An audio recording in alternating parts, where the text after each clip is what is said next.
It's the best of. You've been voting in all week, sending your emails. So here's the clips that you wanted. All right, so here's the first bit. Yeah. Some doctor or something who was into, like, the way bodies work, they got their head cut off. Who did? The doctor? Yeah, he was doing a bit of an experiment. And he cut his own head off? Yeah. Okay. And it was about, he said, when my head's in the basket, I'm going to blink my eyes. Right. Okay, sorry, hang on, let him finish. And, so the doctor has chopped his own head off, and he's told everyone, I'm going to blink my eyes. He's in the basket, and he goes like, right, I'm going to blink my eyes about, as many times as I can. So quick, count them. And they count, and he got to like 15 before he died. Now this is how Karl told me that. Till Nick Frost explained that, Karl told me, he said, right, well, a bloke, right, he had his head cut off, and when his head was in the basket, he went, count how many times I can blink. And I went, well, that's rubbish. He went, no. And Nick went, well, no, he actually said, when my head's in the basket. He went, and Karl went, oh, I said, Karl, do you know the subtle difference? Do you see the subtle difference? I have to say, though, guys, I still don't really understand what went on there.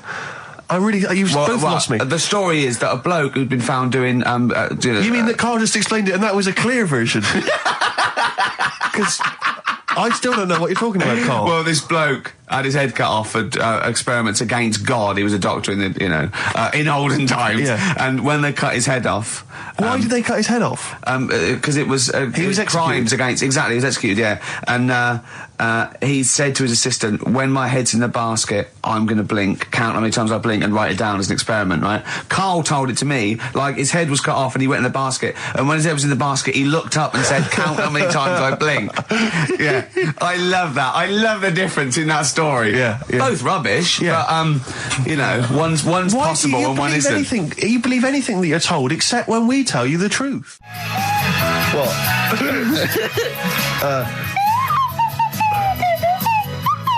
Someone's left one of those little things in here. It's brilliant, isn't it? It's amazing. What are they called, those things? I imagine just there. I was thinking of being in the front row at a Morrissey concert and going, can I just play along? They are brilliant. I don't know what kind of sound that is. I don't know. It's only used for when Kenneth Williams sees someone undressing. Yeah. That's the only time that is used, that noise. Exactly. That is brilliant. But it's like it was specially created for the Carry On films. Yeah, we need... I don't know what it is, but we need something when I walk in and see someone changing. Well, what about this? There is a light that never goes out by the Smiths. I phoned Karl up in the week, yeah, and I said, what are you doing? He went, well, even though it's one of my days off, I'm just doing some research on the web. Found anything that said, yeah, I'm doing science. And then he said, you can get wigs for dogs in Tokyo. That's his scientific fact. And I went, what do you mean? Dogs, if they need a wig? I said, if they need a wig, what? Dogs going bald? And he went, like, this is fine to him. He went, it's a stressful city, Tokyo. The world's all right with Karl. He's always got an explanation. I've only ever seen him confused once. When in Edinburgh, he looked out of his window one day and he saw a bloke putting a parking ticket on some rubbish. Yeah. And that genuinely confused him. Yeah. He couldn't work out, could you? It's a bit weird, isn't it? And the woman breastfeeding her 8-year-old child, you didn't like, did you? I don't like that. But the what's the name? Animals with wigs. I kind of thought, after I put the phone down to you, I kind of thought about it, thought, yeah, it's a bit daft, that. Are you sure he's not the ageing pop group? No. The Animals? But when you think, have you ever seen, like, a bald pet? No. It's weird. What do you mean? Because my mum, we had a cat, we used to get through loads of cats because we lived on a... Oh, God, it started early today, isn't it? What do you mean you got It's through only a lot 10 of cats? past 1. What are you doing? Running a restaurant? We lived on... Oh, God, what do you mean? No, we lived on, like, a main road. Oh, yeah. Right? So we used to get through a lot of them. My dad kept saying, risk. Stop wasting money, it's not... Stop wasting money, not wasting cats. Right, so anyway, we had this cat that was ill all the time. And He was just bag of nerves, probably. Yeah, malingerer. Yeah, I'm terrified. I'm going to which house? Rome. Oh, God, bloody hell. Rome. Don't let me go to the Pilkingtons. And he, for some reason, it kept being sick all the time. Right? Yeah, that is nerves. That's definitely nerves. So my mum kind of thought, I've had enough of this, and she shaved it. Whoa. Whoa. Now, I know you're not vets in your family, but what correlation did your mum think there was between you being sick and shaving it? Because it kept being sick and it was a pain to wash because it kept getting So caught she up. wanted a dry wipe cat. So Why didn't you just varnish it? What? it's weird. It's weird though. So now he's cold and sick. No, but not all of it. She left sort of the back half, but sort of from its waist, sort of. I love that. Shave it because it's sick on itself. And That is it was the genius. weirdest looking thing. I mean, normally I like cats. I'm always like giving yours a stroke on the head and that. Yeah. But as soon as she did that, it was like, oh, Yeah. can't touch it. And then So now it's sick, cold, and hated. Yeah. Carl. It must have. I mean, the other cats must have been taking the mick out of it constantly. It's just making things worse. Did it get? I'm hoping that it got run over and was put out of its misery. no, I think it got all right, that one. Or is that the? Yeah, it did get run over. It did. Oh God. Oh dear. How many cats do you say you've got through? I'd say whilst I was living at home, I mean, it's still on the increase even though I'm not there. So whilst I was there, probably 5. God. Wow. Oh. Yeah. And were you upset each time, or you just got used to it? It's one of them things, isn't it? Like I've said before, when you first see something, it's a bit of a shock. Do you know what I mean? It's like the Elephant Man or whatever. Yeah. First time you see him, it's that sort of, oh, look at that. Do you remember the first time you saw Steve? No, I'm not being funny. Do you remember the first? Yeah, but I've said this before. It's always, then you get used to how people look and you don't... No. I'm going to burst. You have to play a record. No, but... Because I just see Steve's face. No, but I've got used to it. Shut up. Wait, what were you thinking during the quiz then when the questions were coming out? What were you thinking of? Well, what it was, right, just before the quiz started, I had to go to the toilet, right, because the rule is, right, people who don't go to it, once it starts, phones off, yeah, no you more can't leave toilet. the room, They yeah. take it dead serious, don't they, right? Yeah. So I went to the toilet. Now, I'm not being out of order here, it just got me thinking, right?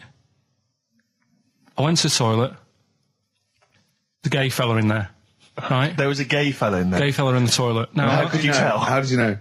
just typical, everything about it, right? Everything about it, right? Yeah. Oh. What, Just large imagine- handlebar moustache, leather cap. Butt plugs, amyl nitrate. Could I just say that these views do not reflect the views of the management of XFM or me and Steve? Or Go on, most Carl. of the people in this country. Go on, Carl. What's your problem? Yeah, but this is what I'm worried about, really. But this is why I only got Danny Minogue right, right? Because this was floating around my mind. Went She's to a the big toilet. gay icon, Now, isn't she?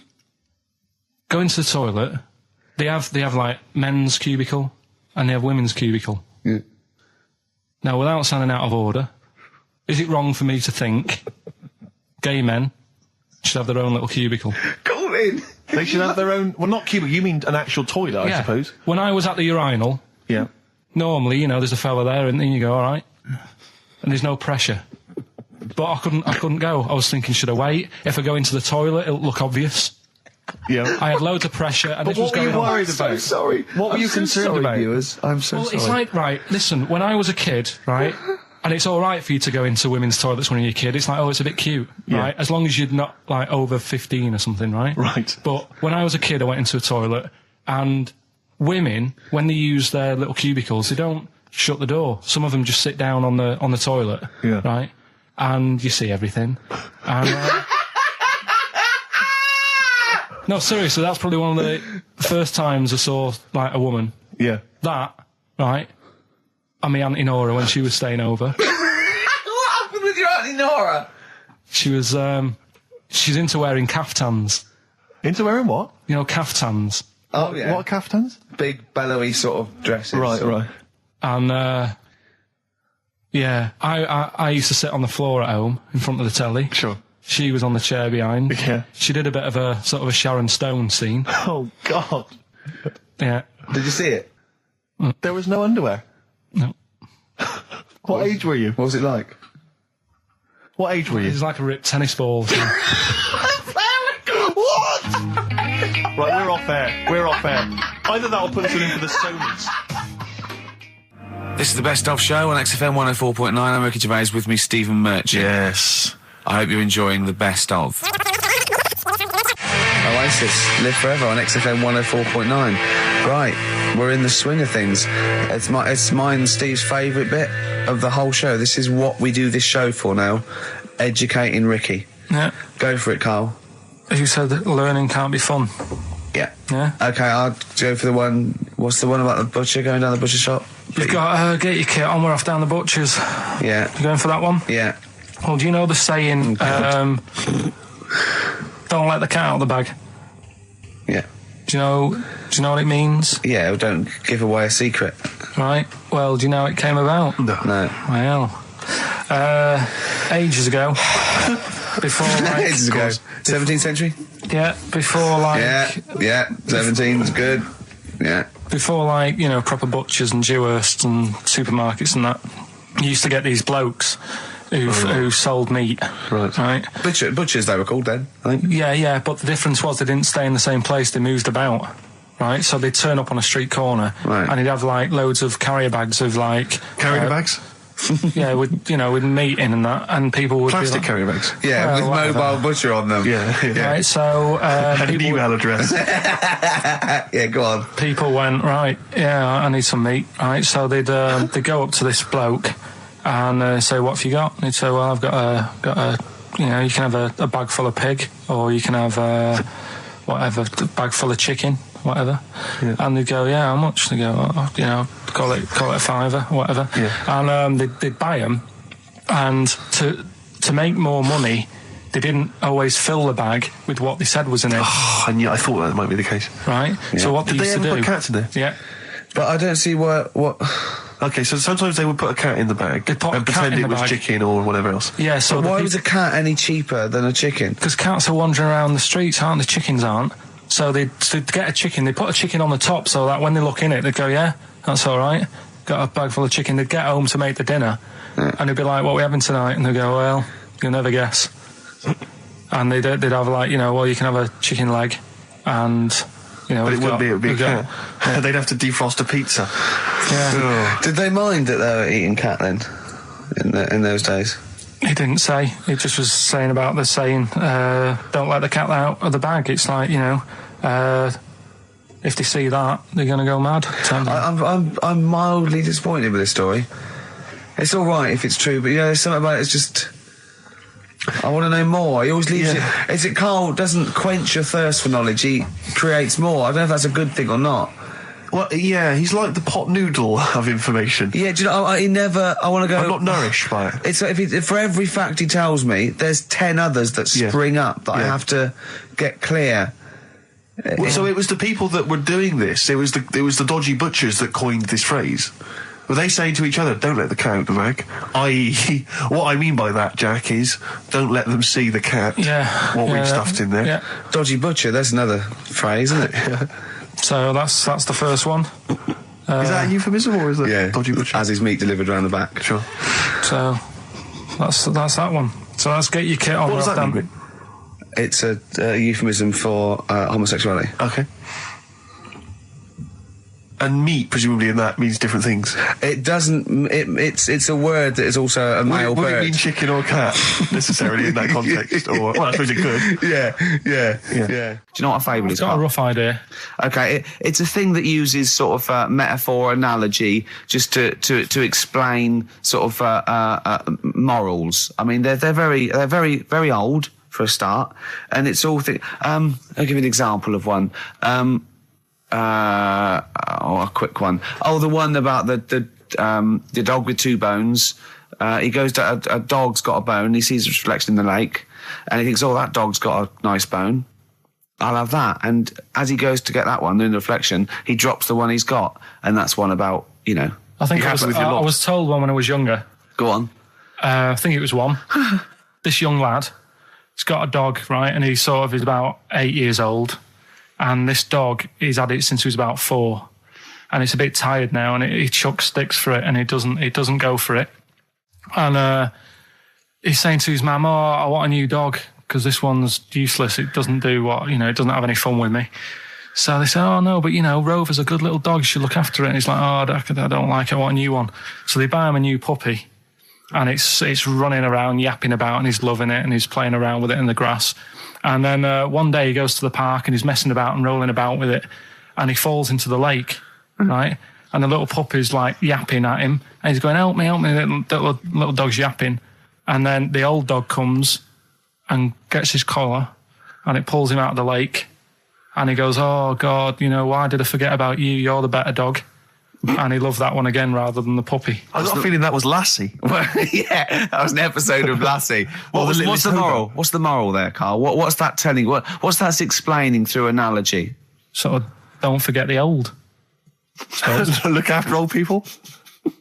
I remember there was one I heard once about a young boy who got trapped in a lake inside a cage. But he loved his trainers so much. He wasn't going to get them wet. But even though he had to get out there, and even though he thought that was the important thing because it's material value, he actually drowned, and the trainers were no good to him then. I woke up this morning, feeling fine. It's not a blues song, and I turned my phone on, and it was from Karl, and it went, "Forget it, I've made my mind up." And I thought, wow, what is that? And I forget it, I've made my mind. I went, Karl, what is it? He went, oh no, it's about the text I sent you last night. I went, well, what was it? I just got this text. He went, I was just wondering, I was thinking last night. He said, supposing you had to have your hands removed. Sure. Right? And the doctor said, well, you can either have them stay like that with stumps, or I can sew feet there. What would you have? And I was bleary-eyed, and I went, the stumps? He went, yeah. I went, all right? He went, yeah. And then what was his follow-up text to that? And then I got the text, it was obviously before it, and it went, and it was like quite serious. What would you do if surgeon's not doing your hands? Would you have stumps or the feet? Right? Now the way, when I said he's made his mind up, and I went, the stumps, he went, yeah. I think secretly he decided on the feet, but was too embarrassed to tell me. There's a little bit of what would you do? Because But why did you think of this? Why did you think of this? Girlfriend's away, right? Yeah, no, that's not why you start thinking bizarre surgery devices. Right? I'll let you into my little mind, right? Last night, I had some beans on toast, right? She was away. It's good already. She was away, she had some beans on toast, she went wild. Yeah. Right? Now, I was stood up, I live on on a high street, right? So I'm washing up, I'm looking out the window. First thing that had my attention is, I can look into other people's flats, right? Yeah. And it was weird how all these different lives were going on, I was watching them, and everybody had the telly on and was watching Volcano, right? Which was on last night. Right. And I thought, oh, that's weird, right? I can see them all watching it. And it was like a little Chinese lad who was dancing around in some underpants. Yeah. And then there's a little old woman who lives downstairs who was reading a book, and she's always reading a book every night. And it's like, I have a better life than her. And then there's like some sort of bouncer who's always getting ready to go out late at night with all the black on. He looks like a bouncer. So I was watching all this life going on. I thought, did you witness a murder while you were doing this? Yeah. It was like that sort of Sliver film where that bloke had loads of tellies watching people's lives. So that was going on in my mind. And then I was washing up, and I picked up the plate, and I thought, oh, it's amazing, isn't it? The human body, the way you can just sort of, I want to pick that up, and you do. Yeah. And the way your hands work, right? Yeah. You've got 5 little digits, but it's just the right amount to do to do what you've got to do, right? So I'm cleaning the plate. Sorry, Karl, stop. It's just the right amount. Might be one of the most genius things I've ever heard said. I would love David Attenborough to phone you up and say, Karl, how do I word this about the evolution of the mammalian front limb? Just go, we'll just say it's the right amount. But it is. One of course extra would get in the way. Yeah. And one less would just make it that little bit more tricky when picking up a bit of a slippery dish. Sure, or buying gloves. Yeah. A slippery dish. And then the other thing is, the one that I was reading, the world record with the fellow who's pulling a train with his teeth. Mm. Does that make any difference that he's done it with his teeth? What do you mean? Well, what difference does it make? Well, isn't it? It's quite hard to pull a train with your teeth, I imagine. Well, it's pretty hard to pull a train. all I'm saying is it because he couldn't beat the fella who's pulling it with his hands? Well, so you tweak this it a is bit? my point. I think there was one bloke with a record for the running backwards 100 metres was sort of like 11 and a half seconds. And I was thinking, turn around, you'd probably have a really good go at that. Do you know what I mean? Yeah. It's sort of like doing a marathon with a milk bottle on your head. Take the milk bottle off and see how fast you can go, you twat. But you can just tweak it, like the fella who has done the pegs on the face, right? Yeah. His name's Gary Stretch Turner, right? Right. So you're sort of cheating already if he's got a stretchy head, right? but You are, right, you are one of the most stupid humans I have ever met. Well, get me in the book. Yeah. Right? Well, listen. So Gary Stretch Turner, right? His record is 153 pegs. Yeah. He did it again, and he only got 150 on. So he hasn't broke his own record. Right. But what I'm saying is, if he tweaked it a bit more, would that make a new record? What?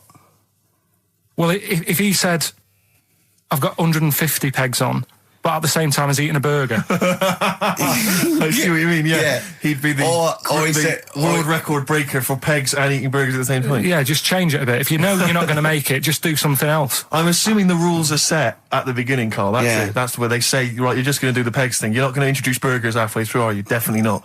And then they have a go. I was on one leg, not interested. How many pegs? 150. Can I just ask very briefly, I was quite interested by the family had to move because they lived on Butthole Road. Yeah, I quite like that one. Now, I don't know if I've told you before, Rick, where I used to live. I'm not going to tell you the name of the street that I used to live on, not on air, because my parents still live there and I don't want, you know. But I'm going to write it for you now. This is the genuine name of the street I used to live on. Just imagine when you're at school. Yeah. And like in class, for instance, in French, you've got to say, you've got to answer where you live. Yeah. J'habite, wherever. Yeah. That's the name. This is actually the name of the street we lived on. No, it's not. I swear to God. That is... I could phone my father now and he could confirm that for you. No, I swear because he doesn't want to God. And I'd say that... But listen, do you know what worries me? It's the apostrophe S. I know. Because that's blatant. Yes. Amazing, isn't it? That is incredible. Imagine how embarrassing that was. So if I look that up in the Bristol... You'll find that in the Bristol A to Z. I swear to God. That is really... Why have you never told me that before? I can't believe I haven't. That's I'm incredible. still embarrassed now. Do you know, whenever I have to phone up, if I have to give that address, I always spell it instantly. Really? Like, somehow that'll hide it, that'll disguise the name. But I can't get over that. Anyway, if you perhaps live in Tits Avenue, yeah, you know, or... Wankling Drive. Wankling Drive, just get in touch. Let us know, we're not really interested. You've been voting in all week, sending your emails, so here's the clips that you wanted. Carl, you're making noises while I'm talking. Yeah, but you do this all the time, trying to wind me up. And I'm not saying Manchester's the best place in the world, but what I'm saying is there's bits of it that I really miss. Yeah. Like last Sunday, right? When I'd met up with Ricky, we had spaghetti bolognese, which was all right. And then I said to him, I need some soil. Damn, I wish you'd invited me. It sounds amazing. So I need some soil. What do you think? You need some what? Soil? Soil, yeah. I need to repot a plant, right? Yeah. So you need to repot a plant? Yeah. Fair enough. So I'm like, where you can't see these shops in London. Do you know what I mean? There's nothing around. I took him straight to one in my street. Yeah, but near your street, and that's probably the only one in London. Well, you say that, Carl. No, it does annoy me. Round my way, it's like, you know... You can't move for soil shops. There's earth. You can just pick up handfuls walking down the street. Yeah, incredible. People just lean over into someone's front garden. No, you can take the plants as well. No, but what I'm saying is, Go on. Manchester, there's loads of decent hardware shops. Yeah. Here, you know, if you want a panini and a latte or whatever, you can't move from. But for soil, I had to go virtually how many miles away from me to carry that soil home and stuff. Yeah. It's not good. I mean, London's all right, but if cities were sort of marked... It's neglecting the peat market, really, well, isn't there's barely any mulch available in central London. I'm sick and tired of not getting a good, decent compost of a Sunday. Indeed. So, you know, I'm thinking of moving to the north, where there is loads of soil and gravel. Indeed. And animal shite. Whatever. Yeah. So you were going to say, if you were marking cities out of 10, what would you give London? Well, if you were marking them on, like, you know, on what they have. Right. As opposed to what? well, as opposed to How the you name. spell it. Say, like, I think the greatest city in the world is Rome. Right, Okay. it's pretty amazing. Yeah. Have you been? What? Yeah. Why do you think that though? Just because, like, you turn a corner and there's something there that's really old. Right? Like, you're going down a normal street. Go and stay in a Derby and Joan club. Yeah. No, but it's like you're going down the road and then you turn a corner and like the Colosseum's in the middle of a busy road. It's like, what's that doing there? Yeah. And just when you think there's no more, you turn another corner. It's almost as if that was there first. Yeah. Well, yeah. Yeah. But do you know what I mean? London, Yeah. what have we got? You know, Trafalgar Square is world known. And you go there, what's there? Yeah. Do you know what I mean? So there's a lot of space there. Get one big B&Q. In Trafalgar Square. To cater for the whole of people who live sort of central Londonish. Yeah. And then I'd be happy, but what I'm saying What, with is... Nelson just popping up through the middle? Because you can still see it, couldn't you? Yeah. Yeah. It's a great idea. B&Q, so B&Q could be like the whole sort of flat thing and make it sort of grey so it looked like rock, and then Nelson popping Make it up. classy is what you're saying. Yeah. Stone clad it. Yeah. So it looks like you've made an effort. And then you can pop in, and then you can go out and go, oh, look, Nelson's column. Oh, look at that, isn't Nelson? Oh, look at that. The victory, defeat, that's fantastic. One of the greatest living. Yeah. I need some nails. Yeah. Perfect. Killing two birds with one stone, you say? But why isn't there more than them shops? Because when I went into yours, every time I've been in there twice now. The first time was to get a shower head, right? Right. And I went in there, couldn't resist buying something else. I ended up getting some super glue as well. Blimey. Hey, big spender. And then last Sunday we went in there, got 2 bags of soil, not one, I bought 2, and I bought some scissors to cut plants with. Secateurs. Well, Scissors. you never know when you want, you might need more soil, I suppose. Well, I've got You've 2. stopped out now. Where'd you keep it under your bed? Sorry, this isn't going out, is it, this conversation? It's not going out on air. I got a feeling it might be. You're joking. We better play a record. Okay. Play a classic.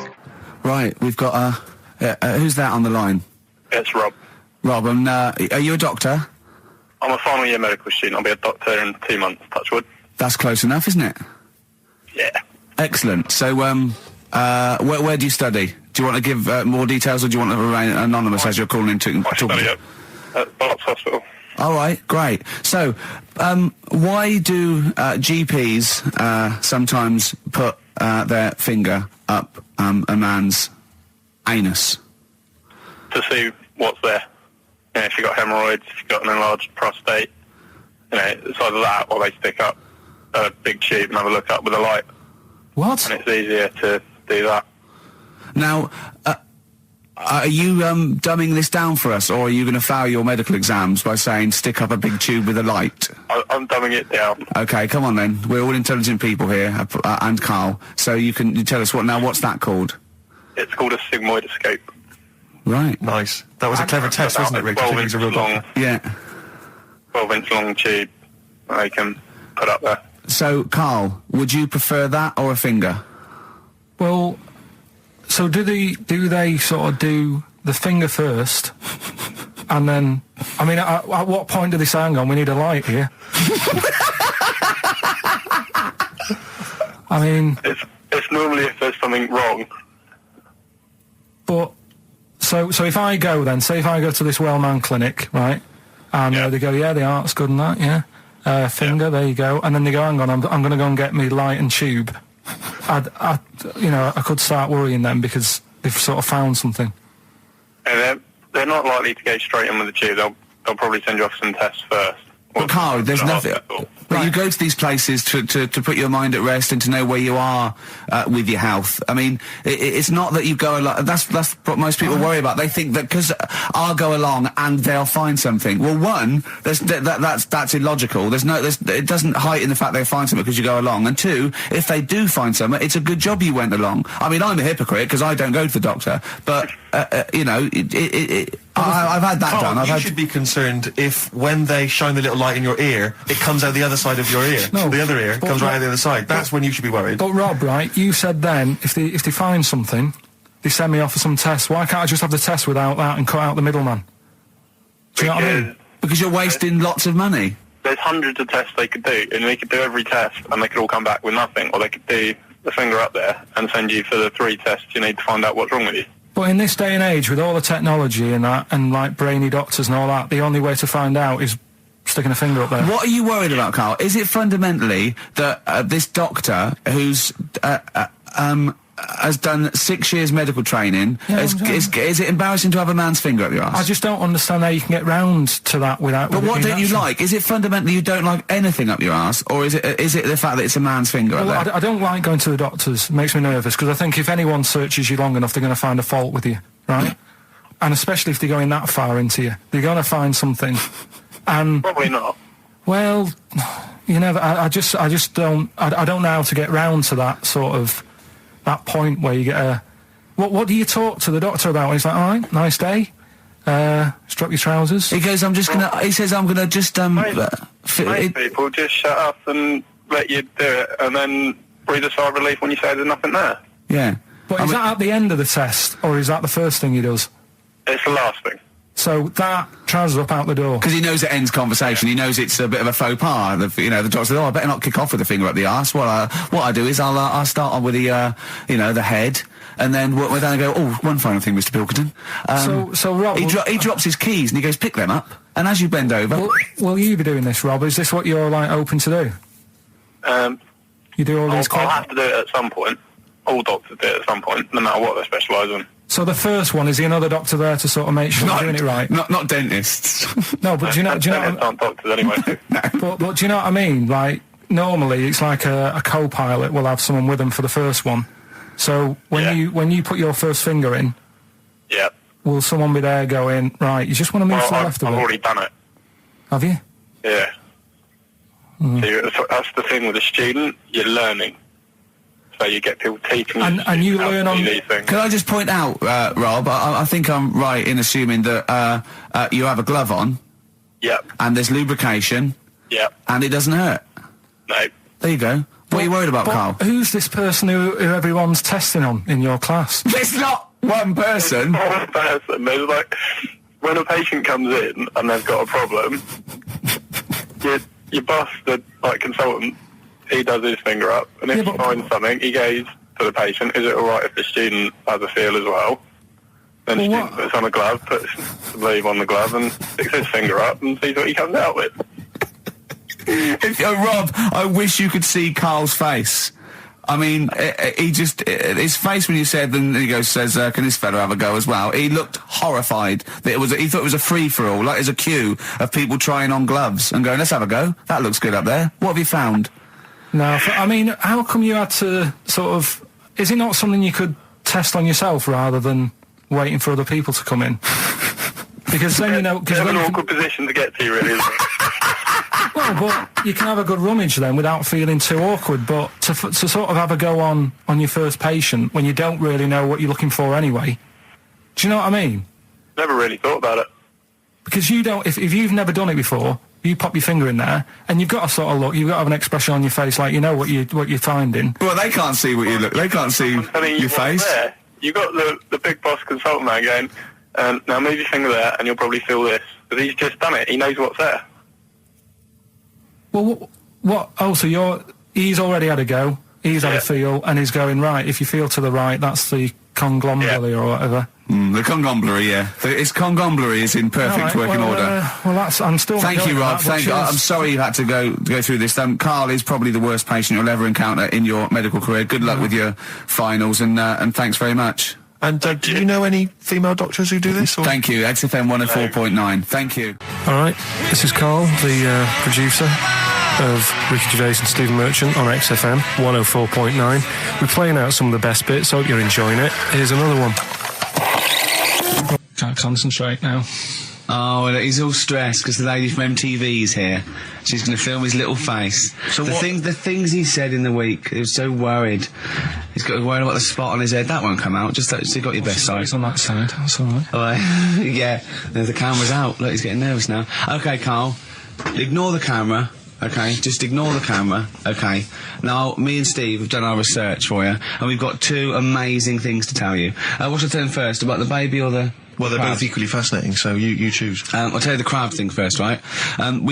Steve actually saw this thing in The Guardian of the Week about our research thing, and then we looked it up, we looked into it on Friday, and it is incredible. Right, listen to this. There's a thing in a bay in New England, right, where it's like the biggest, they make silicon chips and stuff for computers, right? And because of the data protection thing, after they've done them, because they have to destroy the plates, right, well, the information's sort of put onto them, but there's still flakes of silicon. They sort of grind it down straight away, and some of the flakes got into the bay, okay, but some of the information's still on even the slight granules of silicon. Anyway, gets in the water, and silicon is rather like a carbon derivative. I reckon if there'd been life on another planet and it wasn't carbon-based, it'd be silicon-based, because that's simple sugars and it's just COH and that, and it can work with silicon, right? Anyway, the crabs have been taken up, it's still in the water, and they looked out on the beach, and over years the crabs have started sort of putting themselves in formations, like geometric format, and they couldn't work out why they were doing this. And when they put them in the experiment, they sort of like chopped them up, and they found they'd taken on silicon, and it had sort of got into their brain, and they were downloading information. They picked up little things, because it's just chemical, like electrical impulses that got information off the silicon chip, and they were interfacing it. But this is the amazing thing. One bloke sort of thought of this, and he thought, well, if it's a simple computer with a brain, if it's just a simple sort of electrical thing, then maybe there's sort of, we could get it down. So what they did is they made a thing called a biointerface, and they put it into the crab's brain, just a really simple brain, so it's measured on Mongar, right? And it got impulses from it, and they were getting like computer, just flashes of like symbols and geometric things right on this screen to read the crab's brain, and it was stuff like fragments of a. What made them do this in the first place? Because they saw the crabs behaving differently. They were behaving differently to each other. They were just like intelligent, and they were sort of solving problems and all this sort of stuff. Anyway, when they downloaded the thing, it was like they found one of the secretary's names where it had been on the silicon chip, where it was just like a flash of a computer screen. But the most amazing thing is, they downloaded a memory, right? It was like a snapshot where it had been burnt onto the retina of the crab, just a snapshot of something, and it was like a picture of the beach, like a couple of years ago, right? And they also did, incredible, it was like just a digital black and white sort of thing, so they could see what the crab had seen. Amazing. Jeez. Amazing. So intelligent crabs. What are they doing with them now? Super brain. Well, they think this is the upshot. They think they could use it as spy crabs, because they could get these crabs. Also, the other thing is, as generations went on, right? So they put a crab in the sea or something, right? Lots of crabs in, and then as generations went on, a newborn crab, they downloaded the memory, and it had the memories of its great all together. It had every memory that any crab had been related to it beforehand, because it passed it on. It just passed it on. So not even ones that had been eating the silicon stuff. Yeah, no. These are just like ones that have had kids. Yeah, and they've got like, and they know so you'd know everything. Your everything right the way back. So would that work if we ate silicon? Well, I suppose so. So what are they going to? Well, they can use them for all sorts of things, though. I mean, that's what's incredible. I mean, I don't know how you train it particularly. I don't know, it'd be quite tricky to train, but I'm assuming if they can do it that way, then presumably they can give it like certain silicon information, which they can then plant in it, if you like, within its sort of food. Also, if you get them onto enemy beaches, you'd have like 1,000 digital cameras just taking around. You could get Osama bin Laden or someone. They don't understand the information they've got. No, they don't know they're doing it. They just download them. So it's not like you could torture them and they won't be able to sort of give you the information, because they wouldn't know what information they had, because they're just. But the first crab they downloaded, they just kept seeing the same picture of a big crab feeding it, which they really, yeah, wow, that's what, like its mother crab or something. Yeah, just memories of it as a child. But they're not in colour, presumably. Because no, it's all in black and white. It's just a digital camera, because it's just they don't see in black and white, so it's just like a I don't know. I think it's burnt onto the retina or something. And the only one that they kept were the ones they saw a lot of the time. Wow. I mean, in a way, some of the educating Ricky I've got for you today is on the similar lines. Right. Oh, you've got to be impressed by that. You've got to be impressed by that. That's pretty good. I mean, I'm interested to see, what they do. What they do with what the crab developments are. But that's pretty good. Yeah. But I mean, amazing. Yeah. Amazing. Well, just digest that information, because that's not even the most impressive one we found. I think it is. I suppose it's pretty impressive, but the next one's maybe more shocking. Okay, right. But let's play a tune, and Ricky's got another extraordinary fact. Have you actually punched anyone yet? Have you actually? No, I haven't punched. I've punched pads, and I've punched the bag, and I've sort of sparred and that. I know you're going to get a chance to punch Well, as I suspected, my punching power was all right, but my fitness is. I mean, it felt like I was smoking. Yeah. But there's bits of lung that haven't had oxygen in them for 20 years. Yeah. And it's ridiculous. And also because it's not only it's being filmed, but there's other fighters there that are ridiculous. They're like machines, right? And it's that thing. I can go right. I can come out on top, but die now of a heart attack, but never give up. Or I can sit down and go, I'm sorry, I feel ill. And I chose that one, and of course they took the mick. Well, of course. But I mean, soon. As I said, I haven't got the respect yet of the boxing fraternity. But how long have you got then before? 4 weeks. Okay. So and do they think that they can turn you around health wise in that time? No, they're going to be coming out on Zimmer. No, they're going to they're going to teach me the basics and see how it goes. Right. But I mean, and each round is 4 seconds. Is that right? Yeah, 2 4-second rounds with a 2-hour break in between each one. Sit down meal. So give them a number. I want serious suggestions of my fighting name. Nothing insulting. So we can actually use. Well, let's give out the email. That's always the easiest. Ricky.Gervais at xfm.co.uk. What's the number, Carl? 08700 800 1234. And it doesn't have to be in the middle. It could be at the beginning, like the Rage. Okay. Ricky the Rage. Ricky the Tits. Yeah, sure. Ricky the Man. Play a record. It was a good day, yeah. Ice Cube talks to me about my life. In the pub. Yeah. A couple of emails are already coming in. They're flooding in, Rick, inevitably, as boxing name suggestions for you. This is one from Matt, I think. He's given a couple, actually. Ricky the Pudding Gervais. Ricky Big Mac Gervais. There's a theme here. Ricky Pasty Gervais. The Pasty. I quite like the Pasty. Here comes great, the Pasty. As Carl said, he said the thing is, if you have a really good nickname, it's embarrassing when you lose. Whereas if you just call yourself, it's not so embarrassing when you lose. Carl, this is doing no good for my ego. Do you know what I mean? If you have like Killer Gervais. Yeah, and then you end up like vomiting, choking on your own vomit upside down, hanging out the ring. What happens if you win? Do you have to do something? Whereas there goes the Pasty being stretchered off in the first 2 minutes. Yeah. Not such a problem. There he is, being lightly basted. And chucked down a mine. What do you mean, what do I have to do? Say if you beat Grant, say if that happened. Yeah, right. What happens next? What do you mean, what happens next? What? Do you think this is a contention fight for the big one? But do they... Well, then we make Ricky 2. No, but do you know if they're planning on making more money? Because it's for comic relief, isn't it? So what happens on the night? No, it's for a charity of our choice. Comic relief would make sense. Yeah, well, whatever, right? Yeah, it was last time. I think it was last time. Is it sport relief? It's not sport. It was last time, yeah. But this is a program where and how do you make money for charity from this? Do we pay to sort of for how many punches to the head you're going to take? Or no. I just how long you're going to last? I assume the BBC donate money, or someone, or a sponsor or whatever. I don't know. Just donate money, because it's actually a program. This is more about a program with a charity angle.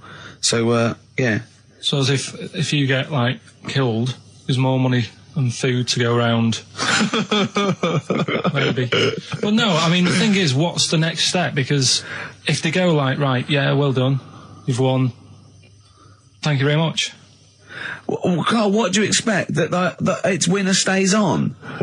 Yeah. Like in a fair, where I go out there and I let people punch me on Bird of Manning. Yeah. And then my twin gets up. Yeah. It's a program. He's not going to turn pro. It's like faking it. Yeah, but what's the point if it's not going to go anywhere? Well, sorry, him fighting Grant Bovey in a ring is not entertainment enough. Yeah, what's the matter with you, Carl? Man's going to get his face pummeled in. That's Coldplay, The Scientist on XFM 104.9. Right, competition, isn't it? No, it's Educating Ricky Part 2. Oh, is it? Yep. I wasn't even listening. He's doing all the work. I wasn't even listening. I want to spill some water down that. Right, what's this one again then? Right. What's the teaser headline? Teaser headline is "What's Tomato with You?" Brilliant. Yeah. Good. How excited were you when you came up with that? You couldn't wait to come in and tell us, could you? I think it's a good one because you won't forget it now, will you? Okay. I mean, like the worm one. What's so special about the worm? You know, a lot of people think that if you cut a worm in half, 2 worms will grow, but no. What happens is if you cut the head end slightly nearer the tail than the head, the tail will die, but the worm with the head will be okay. So, it's exploded a myth. And taught me something. Right, so the second one, part 2 of educating Ricky. What's tomato with you? Yeah. What this one's about is, ages ago... It's scientific. There's never a date. There's never a country, a location. Okay, settle down, children. This is A-level history. Right. Once upon a time. Yeah. When a mental place with swords was a king. Forget his name, but he was a loony. So, and it was literally ages ago. Yeah. So, good luck in the exam. Yeah. Right. So, like, you know, all right, many years ago. Oh, yeah. Yeah. Cleared that up. Go on. They thought tomatoes were poisonous. Right? Okay. Because what Hold on, are they going to be proved wrong at the end of this story? Well, because I don't want to give away the ending, but is it something to do with are they poisonous tomatoes? No. Oh, you're having a laugh. I don't believe it. Go on. They could have been eating tomatoes all this time. Oh, Steve, what's tomato with you anyway? Okay, so think a minute. Let's just recap quickly. Many years ago, when people thought tomatoes were poisonous. Yeah. Go on, Well, they didn't know they were poisonous then because they were still eating them. But what was happening? But they're not poisonous. But hang on a minute. All right, and it's not. I'm just going to listen. I'm not even going to talk. Okay, I'm not going to tackle it. So, if you remember, years ago they didn't have like pottery plates. They had lead plates. Right? What are you talking? Just let him talk. Sorry, what year is this? Let him talk. Come on. Plates made out of lead, and what they'd end up doing, they'd say, right, do you want a tomato? And they'd go, yeah, all right. And they'd put the tomato on the lead plate and cut it. And because of the acid in the tomato, right, it would sort of make the lead runny, and the lead would go into the tomato, and they'd say, oh, it's lovely this, and they'd be eating it. They'd get food poisoning, lead poisoning, what have you, and they'd be really ill. So they thought tomatoes were poisonous, so they didn't eat them for many years. And when you say they, do you mean the people of Narnia? Yeah, this didn't happen. Where was this happening? Sort of in Britain and that. You put him on the spot there. Oh, I hope there's no uppity pupils at this school when they go, what do you mean, sir? Oh, if you're going to... Oh, I'm fed up with you. Do you understand?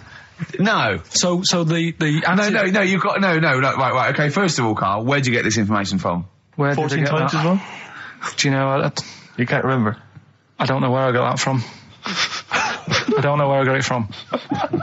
But why don't you think that makes sense?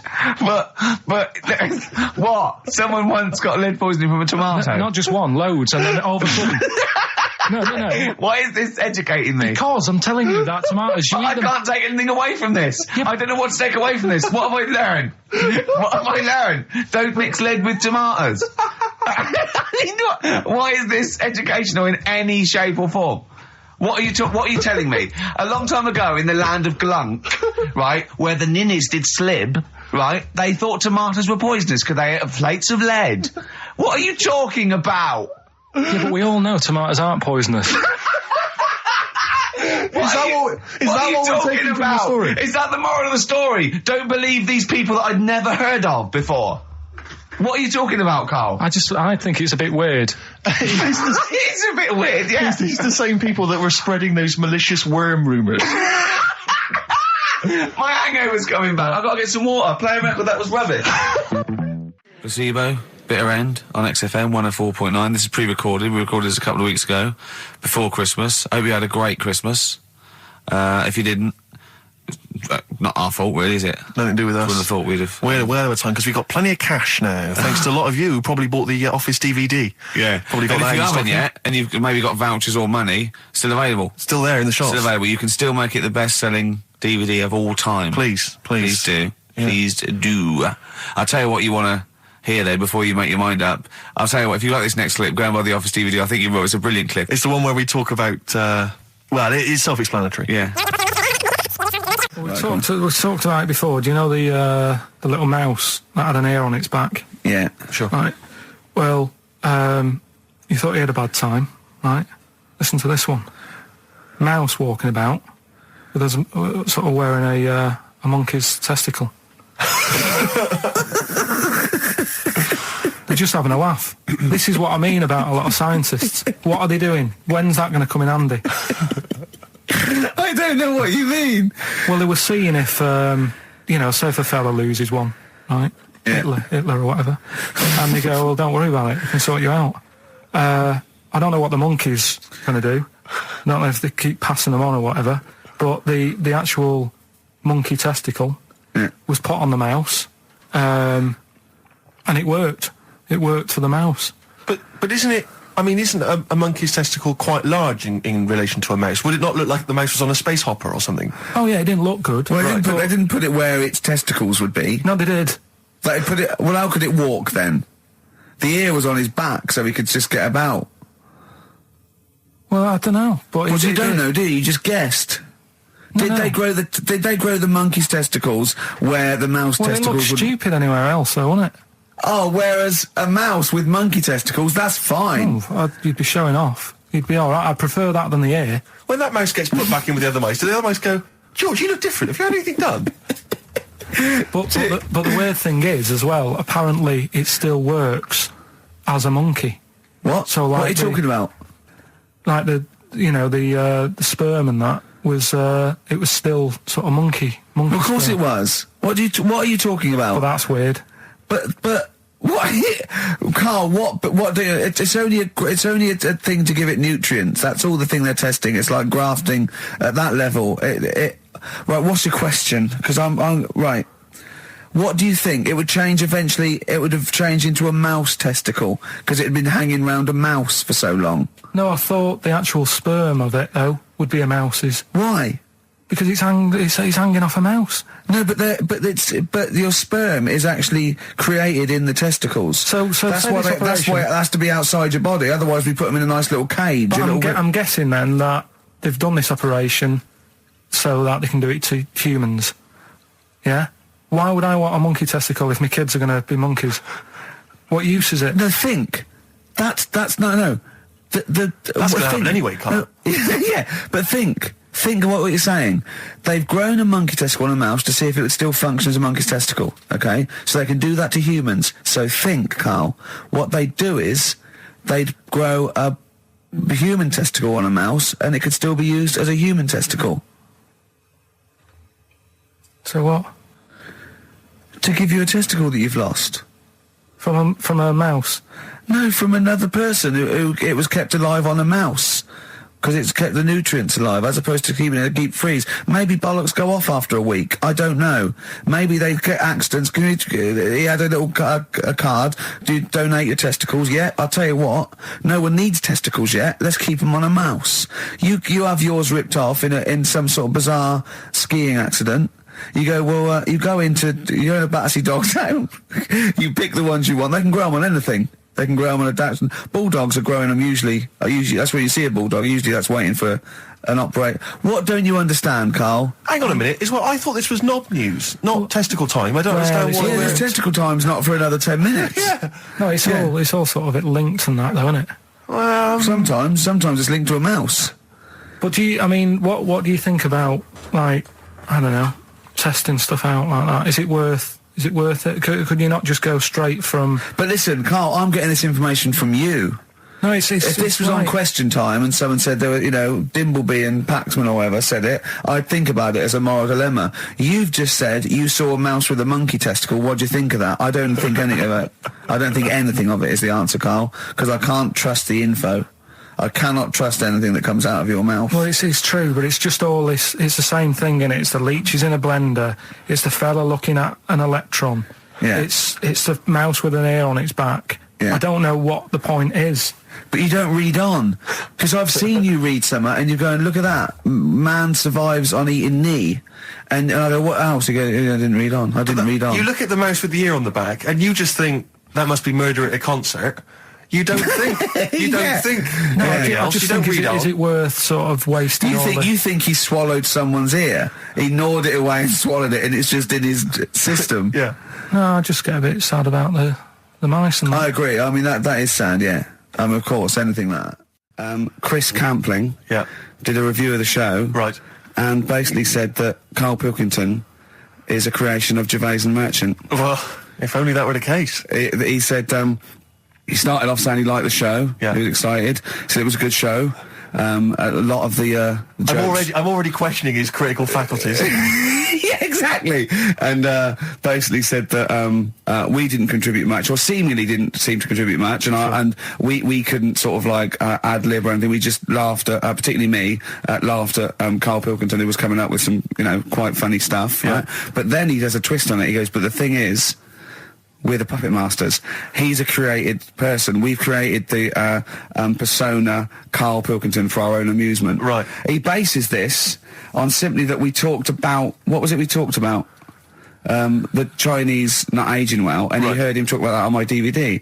But clearly I say, Karl, remember when you were talking like that? It's a news, or remember in the week, and so he thinks it's all scripted now. Imagine if this show was scripted. I'd be ashamed. Yeah. If this show was scripted, I would send back the BAFTAs for the actual shows we've written, and I would say... I'm not having a go at Chris Campling. He's nice about our other work. He likes The Office, and he Yeah. likes my stand-up and everything, and he likes the show, but he's saying...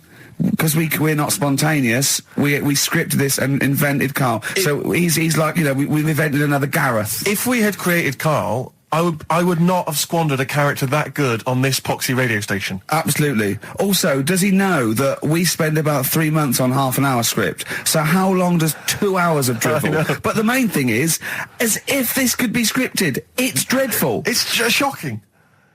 Or maybe this is scripted. Hang on, you've lost me there. Let me just check the script. Maybe Chris Campling does not exist. Maybe I've made him up. I don't know what to believe. See, the name doesn't wash with me. What was his name? Chris Campling. Sounds odd. That's something that I made up, isn't it? Campling's almost like a joke. It's almost like a gay name, isn't it? Oh, he's See, a Campling. So I think this is scripted. Yeah. I think I've probably made this whole link up, and Karl is a creation. Campling, that's not a real name. I made it up. I should have come up with something better. Yeah. Sorry. Down to the River by Bruce Springsteen on XFM 104.9. So, that little fella in the Times thought Karl was just a puppet. We created him. He's an actor. What's his actor's name? Brent Hogwell. We got him from Spotlight. Yeah. Brent Hogwell. This stupid, dopey Mancunian accent, he just puts that on every week. Yeah, exactly, yeah. Yeah, he speaks rather like Hugh Grant. Yeah, yeah. And we just got this whole world around him. We set a whole... What do you think about that? He had his head shaved, especially. Exactly, yeah. So yeah, would he think that, maybe if he's looked online and seen me head and he's noticed how round it is and that, does he think it's sort of been morphed into that shape just for the show, just for 2 hours on a Saturday? Yeah. You spend 5 hours in prosthetic makeup like John Hurt in The Elephant Man. Everything about him was made up. Yeah. We created him, because I remember coming up with Auntie Nora. Oh, yeah. You said, Rick, we need another character. I said, what about giving him an Auntie Nora? Doesn't sound convincing, I said. Yeah, and you said, what is it about? I said, well, I don't know, she farted for 5 minutes and she's got a fanny like a split tennis ball. No one's going to believe that. Yeah. Oh, that brings us neatly... Well, let's put that to bed now. So, Chris Campling, but honestly, we do not script this shambles of a show, and Karl Pilkington really is like this. If you want, you can meet him. I'd love to send Karl for a drink with Chris Campling. Can we do that? And then he'll eat his words. Chris, if you're listening, honestly, this isn't a stitch-up. As I say, I'm not having a go at you. It's a very well-written article. It's very, very fair. I love that, complimenting on his grammar. Yeah. It's a very well-written article, Chris. No, I'm saying we're not having a go. You've typed 'cause that beautifully. It's not like he snagged us off. I would just love him to meet Karl Pilkington. People in the street come to me and say, is Karl like that? And I so want them to meet him. Yeah. Or maybe he can send in, if he's online, he can send in 5 subjects for Karl to talk about that we couldn't possibly know about, just so he knows that we just really do throw things at Karl and that drivel comes out. Imagine if it was scripted. So wristbands work. I saw one in a shop window the other day which said, stop child abuse. And I bought one, obviously, because a lot of people say, does it make a difference? But it was only £1, and I'd only spent it on kiddie porn. So, I think I've made a little difference there, in a small way. On a serious note, though, I like the idea that child abuse. If you're a paedophile and you're walking along the street in your Mac, right? You got a puppy in one hand, a bag of sweets in the other, and you see this wristband, and you go, "Oh, stop it! Oh, okay then. Yeah, I hadn't thought before. That's All made right, me then. think. Okay, fair enough. Yeah, Yeah. I won't be doing that again. Yeah, he was hanging around in Topshop for unsavoury reasons.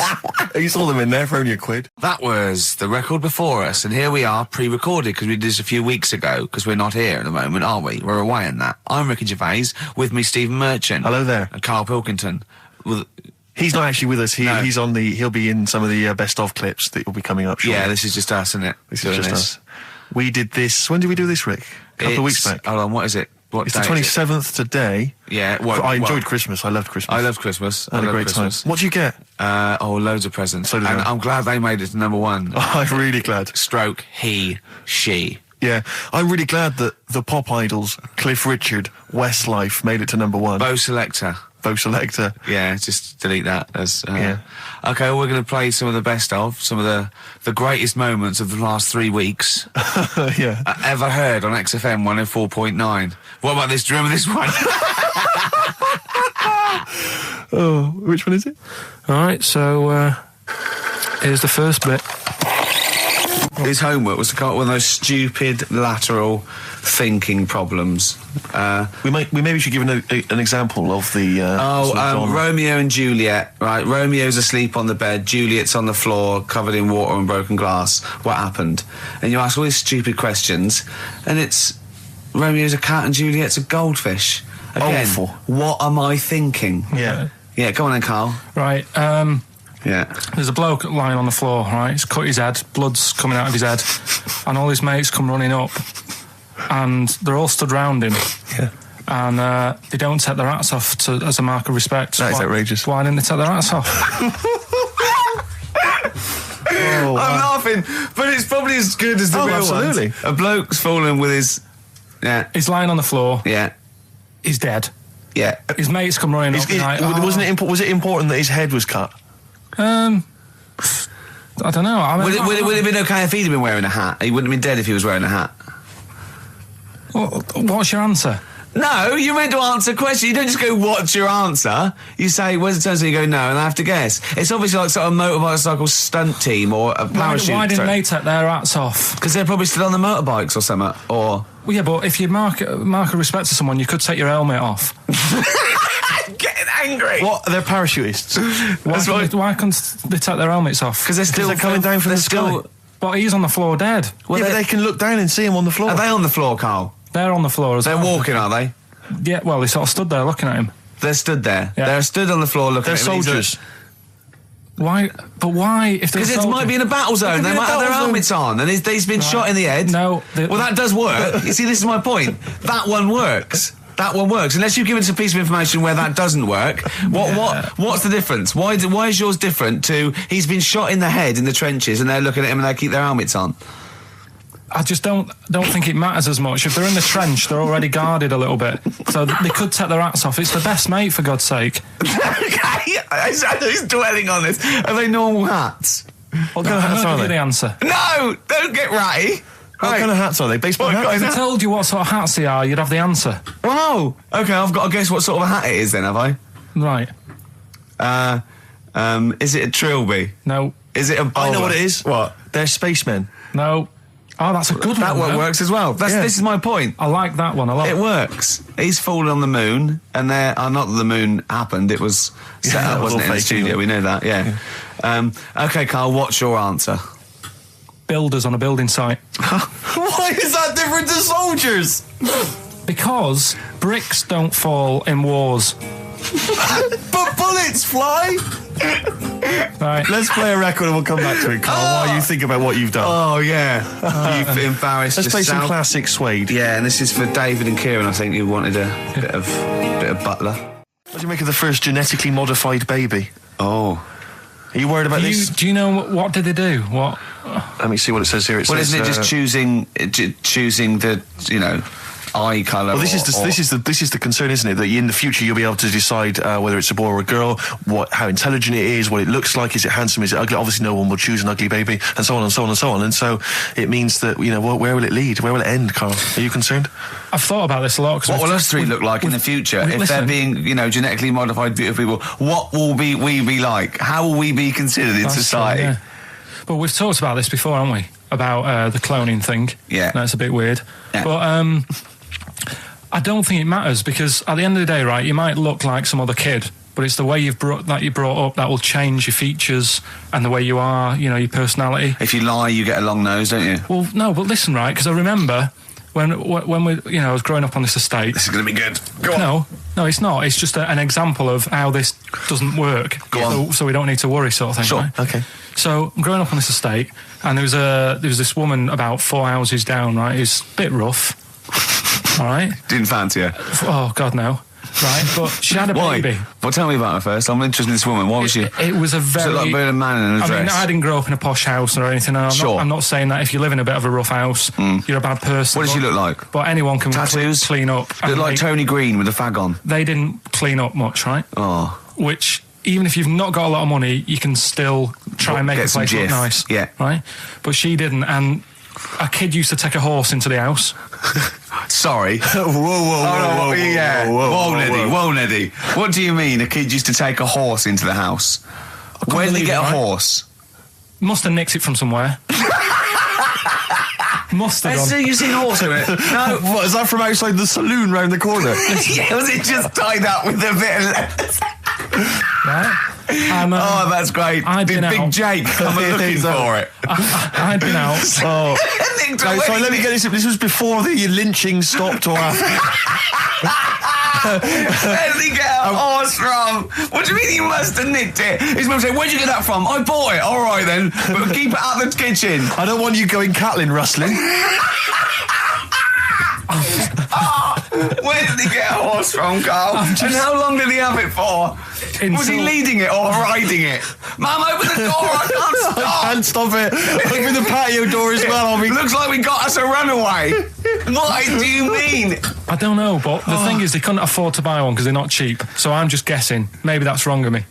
But I think... He had a horse? Yeah, right. So that's why the family didn't have any money. They'd spend it on the horse. No, I don't think, that's what I'm saying. I don't think they would have bought it. So anyway... Yeah, it's wise to whisper, Carl, in case they're listening. Yeah. And they could be in the room next door. It's not buying it, it's keeping it as well. Oh, so I was like in the car with my dad coming into the avenue, and you used to have to drive down it to turn round and you know, sort of go back to our house. You had the traditional method of transport. Yeah. And the horse was in the lounge. Reading a paper. Just like walking around. Oh God! What? And when I was doing, I tried to earn myself some money once by flogging little flowers in plastic cups. What? This is genius. It just keeps coming. What do you mean you're trying to flog little flowers? What do you mean? Wait. Let's play a record. Let's play a record and come back to this. It's always going to just unravel and unravel. It's going to go for hours. Let's play a track, Carl. Deeper and deeper. It's like an onion, isn't it? We've created a whole world here where there's a man living with a horse. Just walking around the lounge. I come from the West Country. I've never heard anything like that. I just think of a big sort of like orange carpet and it's got a rediffusion telly and this horse going, I'm fed up in here. Exactly. This is really... I am not taking the rubbish out again. Yeah. Right, play a record. Let's have Velvet Underground. We've got that lined up. Oh, yeah, the classic from the first album. I'm Waiting for the Man. Let's come back to the horse in a second. Little flowers in pots. What do you mean? Go on. Talking about this the other day. What was it now? Listen, the fella. Play a listen. record. Do you want, all right, no, come on. All right, he's got it now. Go on. This fella goes to the doctors, right? Oh, right, okay. Right, if this is in any way apocryphal, stupid, illogical, impossible, right, you are never, ever speaking again on radio. So make sure this is at least possible. I'll tell you what, I'll even give you improbable but possible. So if anything that breaks the laws of the universe or logic, okay, that's all you have to avoid. On you go. Right, so this fella, right, he goes to the doctors because he's got earache. Right, okay, if a chimp's living in his brain... Go on. So he's got earache, he's sat in the waiting room and his ear's all bunged up and it's hurting a lot and what have you. So the doctor comes out and he goes, right? And because his ear's all bunged up, he doesn't hear it that well, right? So he thinks it must have been me, right? So he wanders in. Keep going. Anyway, I'm going to hate this. I can just feel it in my bones. Steve, I'm going to let you take over. Okay, let's hear it. So the doctor says, sit yourself down there, right? So he sits himself down. He goes, right, take your pants off, right? So he's thinking, that's a bit odd. Anyway, he He heard that, though. He apparently he took his tackle off. The doctor, did some operation. What, there in the waiting room? No, in his office. In his office, yeah. What? Wait, so he removed what? His genitals? Yeah. In his office? Why, Carl? Why, Carl? Because he hadn't called him in. Oh, he'd called in the bloke who wanted his testicles taken off, and he didn't do it. What? So the doctor went out and said, Mr. Jones, who's here to whip off your cock and balls, just here and now, right? Bloke comes in, didn't it? It must have been me. So the bloke who wanted his balls taken off didn't say, I think he said me. So he didn't interrupt then. So the bloke goes in, he starts taking his testicles off, and he doesn't say, I'm here for me ears. What are you doing with that? That was Jane's Addiction. This is the Best Of Show on XFM 104.9. I'm Ricky Gervais, with me Stephen Merchant. Yes. This was a clip show. We recorded this a couple of weeks ago. I hope you had a Merry Christmas. It's not over yet, because tonight at 9:50 is the second part of The Office Christmas specials. It's brilliant. Watch it, and we'll be back next week live. I'm Ricky Gervais, with me Stephen Merchant. Bye. Have a great new year. Right, next one. Which one's the next one? Oh, what about your paper round? Right, the paper round one. Paper round, I'd still say it's the best job I've ever had. And he means it. No, I really enjoyed it. It's like, you don't have to work with anyone else, right? So you make your own rules. Just think of that. You sort of You're spreading information to people, vital information. Giving a service, and no one else is around. You can just do what you want and think about stuff whilst you're cycling around on your bike. It's really good. Yeah. So anyway, imagine the stuff he's thinking about when he's riding around his bike. So getting in the head of a salamander. So anyway, I loved it, and even though I only got 50p a day, right? No matter what the weather was like and stuff, I used to get up at 4:30 and go and do the round. And why did you get up at 4:30? Because I wanted to watch the Pink Panther at 5:30, so I wanted to get me paper round done. I said, why didn't you watch the Pink Panther? And then he went, I can't sit there thinking I've got my paper round to do. You'll ruin it for him. Yeah. So is it a good job or not? So 4:30 I was up and about, and this morning it was like winter, really bad winter, bad snow, freezing cold, really windy and all that. And my mum said to me before I went to bed, she said, don't be getting up tomorrow, I'll give you the 50p. I said, it's not about the 50p. So, people want the papers and stuff. So, conscientious. So anyway, I went to bed thinking, that's it. I've told her I'm still going, so, whatever. Go to sleep, get up in the morning, and put all my kit on. And I used to have layers of clothing on because it was really cold. They had a big anorak on with the fur on. I had waterproof pants, and I got my paper round bag. And I went downstairs to get out and tried to open the door, and it was locked. I thought, God. So she'd locked it so I couldn't go out. So I'm searching around the house looking for the keys. She must have hid them somewhere. I thought, God, I've got the papers to do. So I thought, how can I get out? So I went upstairs, climbed out of the bathroom window. God. Right, and to try and jump out of the bathroom window onto the porch. But the problem was, I had so much gear on, I was like the Michelin Man. So I could hardly move as it is. Yeah. And I'm trying to get out the window, and I'm trying to stretch down like that, get my foot on the porch, and my bag got caught on the hook of, do you know how you have a hook so you can put the window open? Right, yeah. The little arm goes on. My bag had got caught on that. I was holding on to the wall and my foot on the thing, so I couldn't sort of pull it away in case I pulled it away and then fell on my head. Yeah. So I'm stuck there. Dangling. My dad comes back from working nights. Yeah. He thinks I'm a burglar. Gets out his gun. So he's shouting and stuff, going mad and going, Dad, it's me. And he had to give us a hand using a... He's heard that wily trick in Manchester before. He had to help me using a washing prop thing, a big stick. What did he do? Well, he said, just hold on for your dear life, and I'll sort of push the paper bag off the hook. Why didn't he go upstairs and sort it out? It was at that point where I was in the middle. There was nothing you could do. Do you know what I mean? It's at that point where you've just got to make a decision. Yeah. And by the time you go upstairs, who knows what might have happened? Sure. Do you know what I mean? You've got to act there and then, no messing around. Yeah. So and you could hear downstairs, now here he is, the Pink Panther. Yeah. Dad! Hurry up! Pink Panther, ever so pink. Oh. So that was close to death, because I must have been about 30 foot in the air. So, to cut a long story short, he gave me about 4 or 5 near-death experiences, and he went, and the whole point of this, he went, so that's why I think I'm going to die of something horrible, like cancer. And I went, why? He went, right, you ready for this? Yeah. He said, well, I don't check my balls. Wait. He said, I don't like the feel. Carl, always check your balls. Do you I check don't like the yours? feel. Why don't you like the feel of your own balls? They just... I mean, you know that I don't like bodies anyway. Right. Do you know what I mean? It worries me a bit that you've got all that going on in your body, right, and your skin's keeping it all in place. Stop. We're going down a whole other avenue of discussion. Let's play a track, let's come back to it. An email from Suzanne talking about your tea that night. Was Suzanne out on Wednesday night? Was the an England game or something? Yeah. So you were alone. You were home alone, were you, Wednesday night? Yeah. Did you enjoy your meal? Was it a quiche? Go on. Right. From Suzanne to Carl. Take the quiche and put it on the baking tray. Cook for 30 minutes on 190. Take lettuce and put on plate. Take 3 tomatoes, wash and chop into quarters. Place on lettuce.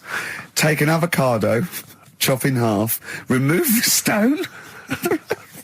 Peel skin and slice. Place on salad.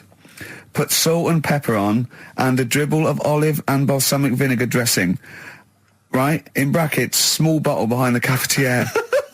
Right, in case he's reaching for bleach. Yeah. That's it. She had to put everything else away. Right? Then sprinkle a smidge of parmesan on top. Remove quiche from oven, cut into quarters and put on plate. Eat. Oh, wow.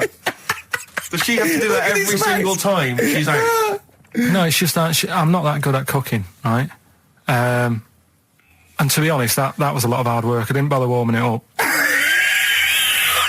And I did without the avocado. Why? Too much messing about. He didn't even do that with instructions. It was too much. But yeah, I'm not that good at cooking. And Did you genuinely... That's not cooking, though, is it, Carl? That's heating up a slicing. quiche. That's good. Cooking it is making the quiche. Yeah, but I'm just... Could you have figured that out if she hadn't left that note for you? Why did she have to tell you what the olive oil and balsamic vinegar was? Because I've put sort of cooking oil on my food once, and I said, oh, it's a bit... It's ever since, right, years ago... I'm gonna die! Years ago... leaving Mr. Magoo at home. It was ever since I put sausages in the toaster that... What do you mean?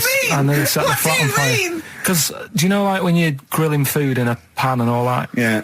Sort of sausages spit and it goes everywhere, doesn't it? And it makes everywhere greasy. In the toaster. So I thought, well, just want to warm them up. Yeah. Bung them in the toaster. Yeah. What happened? And she sort of caught... They got stuck and they got caught on fire, I imagine. She came in just as I was sort of plunging it, and might have came in from work. She said, what are you doing? I said, I'm in sausages. Well, the oven isn't on. I know, they're in here. What, you turn it off? Panicking and that. But I've never been into it. I've never been into cooking and that. At school and stuff, I didn't bother doing it. Oh, every time Suzanne comes home, she must think, please be the house still there. Yeah. Please not let me hear a fire engine as I come round this corner. Oh, God. She comes and goes, oh, God, thank God. I bet she's always happy to see you when she gets home and you haven't burned the place down or introduced some howler monkeys or something. Unbelievable. What I find extraordinary is there are people who are in sort of care in the community who don't need instructions on how to prepare food. Oh, they do. They can do it. Yeah, you show them once. Yeah, they they've learned it. Whatever you do, don't put sausages in the toaster, Johnny. Do you know what I mean? Yeah, and they've learned it. They don't put sausages in the toaster. Yeah. What is it? They put their fingers in. But, yeah. Rick, I had for Christmas something which I think might excite you and interest you, because I know you're obsessed and interested by facts. Yeah. Don't fiddle with the microphone. Well, I was Everyone just can hear looking at what it was underneath it. So this is a book, it's just facts and trivia. It's edited by Sir Isaac Asimov, who I think's dead. So I don't know when my parents bought this book. I assume it's sort of from a second-hand shop or something. Right. It's quite long, but I got it for Christmas. I keep meaning to bring it in because generally the facts are quite sensible in here. And I like to think if Isaac's been involved, they're probably substantiated. It's not like kind of just this nonsense on the web. I think that this is probably... Or up in Greg's the Baker's that Carl gets most of his facts from. The ancient Egyptians trained baboons to wait on tables. Carl, fascinated. Brilliant. That's fantastic. But what my point about that is, why did they stop? Yeah. That's a genius idea. Would you not want to go to a restaurant where they had baboons serving? No, I'll tell you what Depends on happened. a few. It might have been like the Planet of the Apes and they sort of rebelled. One of them could talk. One of them could take his order. And one day went, do you want fries with that? And the bloke got really annoyed and said to answer him back. And then there was some sort of rebellion. Right. The Planet of the Apes isn't true, is it? It's not a documentary. Right, okay. I wonder, because what I like the idea of having baboons is the fact that I reckon they're... Like, I have difficulty, and I'm sure you do, Carl, like working out that sort of 10%, on a bill. Yeah. I reckon baboons would find that particularly hard. I recken you could get away with under-tipping them all the time. Yeah, exactly. Just not leaving enough and just legging it. Exactly. They go away and you go, sucker. Yeah, exactly. So I'd love to see some baboon restaurants. If there's any restaurateurs out there, so Terence Conrad or someone. If you do go to a restaurant and you've been waiting on those, please don't order the banana daiquiri because it comes half-eaten. They can't help their little selves. They really can't. They're okay with, beef and steak and chips and all that. But there's a little bit. I go, do you... Can you imagine that? The baboons serving at waiting tables. It's genius. Just stop to think about that. It's absolutely incredible. Yeah. It's absolutely dynamite. Yeah. See, zoos would be a lot more popular if there was like the canteen and you could go... If they were serving tickets to two, exactly. One child, okay, go through there. Okay. I think they should do other things, like in the Flintstones, they used to mix cement in that bird's kind of... Pelican, yeah. We should start doing that again. Because that also happened in ancient times. Yeah, exactly. According to the Flintstones. Yeah, before they had proper cement mixers, that's what they did. That was how they did it. Definitely. Carl's all flustered because there isn't a record set up, but he's getting all tizzy. He's been more worried about his competitions than sorting out putting records on ready. What? I'm after Steve's Song for a Lover. Well, I'll tell you what, why didn't you carry on with your educating Ricky section? I'll have a look on the We'll keep it going, Steve. Yeah, go on then. Right, okay. We've had a few emails. Anyone got it right, Carl? Anyone got it? Educating Ricky, that's the final one. We've got to get that out of the way. We've got to get Rockbusters as well, though. We can do that at the end. We can wait. Go on then. But we've only got 5 minutes left. Come on, just do Educating Ricky. Right. God. The last one that we haven't done is he's a bit of a nuisance. Go on then. Again, not really that interesting. Thanks. Telling you this one because... Come on! Just do it, or do it now! Steve, how are we doing? Look, no, never mind that. Look, just tell me what that means. He's a nuisance. Oh, this is so annoying, Carl. I'm going to go mental. Right, talk. Right, listen, I'm just putting this in here, right? Right, nuisance is a bit of a nuisance. Yeah. Apparently, the old fella who used to hang people... 1700s? Yeah. He used to be able to tell somebody's weight just by looking at them. Right? That's a bit of a bonus fact. We'll be the judge of that. The thing that I wanted to tell you is money for old rope. Do you know what I'm saying? I can't even be bothered. Yes, you're going to tell me now. Come on, Carl. Right, I mean it. Basically, money for old rope came from the... right. What was all that about? He can tell someone's weight. What was that bonus for? fact. And blind blessed shitting himself. What are you... What? Look at you... No, tell me that now. You nearly made me swear then. I'm getting really annoyed. I'm getting really annoyed now.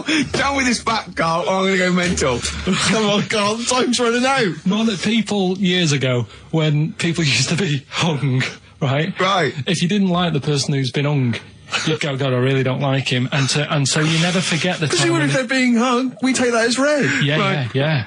So they never forget afterwards to get the hangman to get the rope and to cut it up into little pieces, and he'd sell them. He'd sell the little pieces of rope to people. See, Carl, that's the most interesting thing, if it's true, that you've come up with. Right, okay. And so so they sell the rope? They sell the rope, and it's money for old rope. Money for old rope? Meaning, God, it's easy to make money, all they have to do is cut it up and sell it.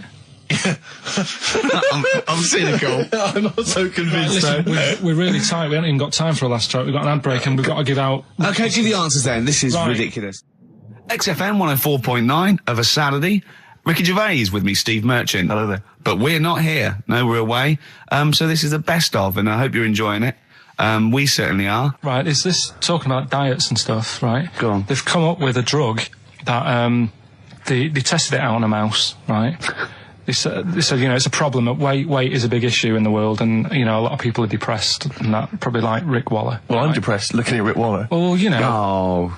I mean, you could sort out Rick by, Jono is an old man, he's got loads of money. He's not old. No, but he's getting on a bit, right? He's about no, my hang on a age, minute. you- What I mean is he does his own shopping, right? So I bet it's Sorry. hard. What do you mean? Because he's like, how old is he? 35.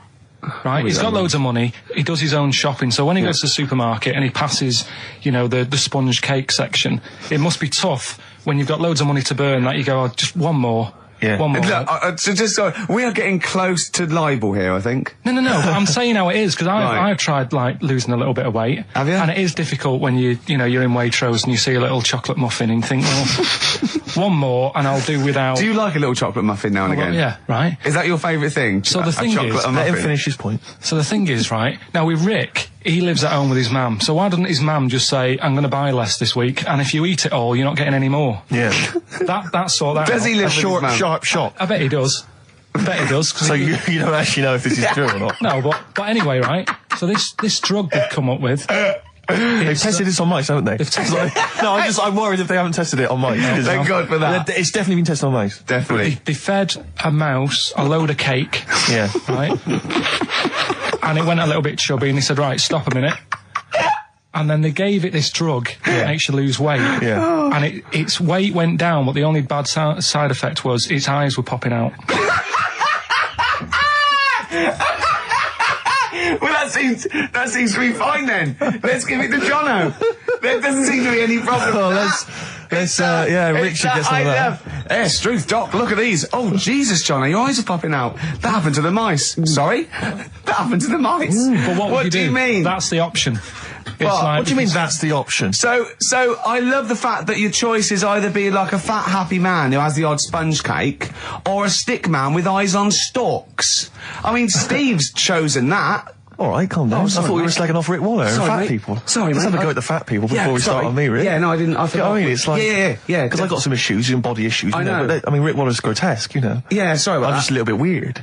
I mean, do you know what I mean? Yeah, should we play a song and? Well, I'm sort just of- a little bit offended. That's upsetting. So we just had a text here that says, and I don't know what truth there is in this, as ever, but John says there is apparently a nude bike ride today in Hyde Park. Now, I can't believe that's the case, because I don't think it's allowed, is it? You can't ride around with your veg, can you? I don't know. Why would you want to? Well, good point. On a bike? On a bike, I like the fact that that's what disgusts him. I want. Do you know what? If we did appeal for a nudist to call in, I'd want a very specific sort. I want a German nudist, a middle-aged man called Helmut. Okay. If there is any, or the closest one to it. So I want a middle-aged man from Germany. If your name is Helmut, you're in. But I'll accept Hans. Carl would be good, Okay. wouldn't it? All right. Yeah. I think I'm wondering if the age might. Maybe we could we broaden that Okay, out just little bit? a German nudist bloke. Right. Can he at least be fat? Can I find a fat German fella? If your name's Helmut, we're going to give you a big prize. Yeah. But, any fat German fella who likes to get his sausage out. Sure. Okay? It's sauerkraut. Yeah. What's the phone number? 0871 222 1049. It'd be good just to get an email or a text over the contact, wouldn't it? And then I can just call them up in the week. Sure. And 83936 is the text number. I don't know what our audience demographic pans out like, Rick, but I'm suspecting that's probably a fairly small fraction of our listenership. I know, but, the fat there must be German someone out there. If you nudists. know a fat German who likes to get his tackle out, phones are going. Phones away, going. straight away. Just answer it, Carl. Just answer it. Just pot luck. it could be anything. Well, let's just see what it is. To be fair, it could be a nutter. It could be a nutter. But just say hello. Just tell your turn. It's not If straight away. important, he'll stay there, won't he? He'll stay there. We'll answer it. Let's Answer leave it. Leave it. Answer it. Oh, you see this? It's gone. It's gone. There you go. He bottled it, so just as well. Well, you took too long to answer it. There's a vicar in Australia who's started sort of doing his services and all that in nude.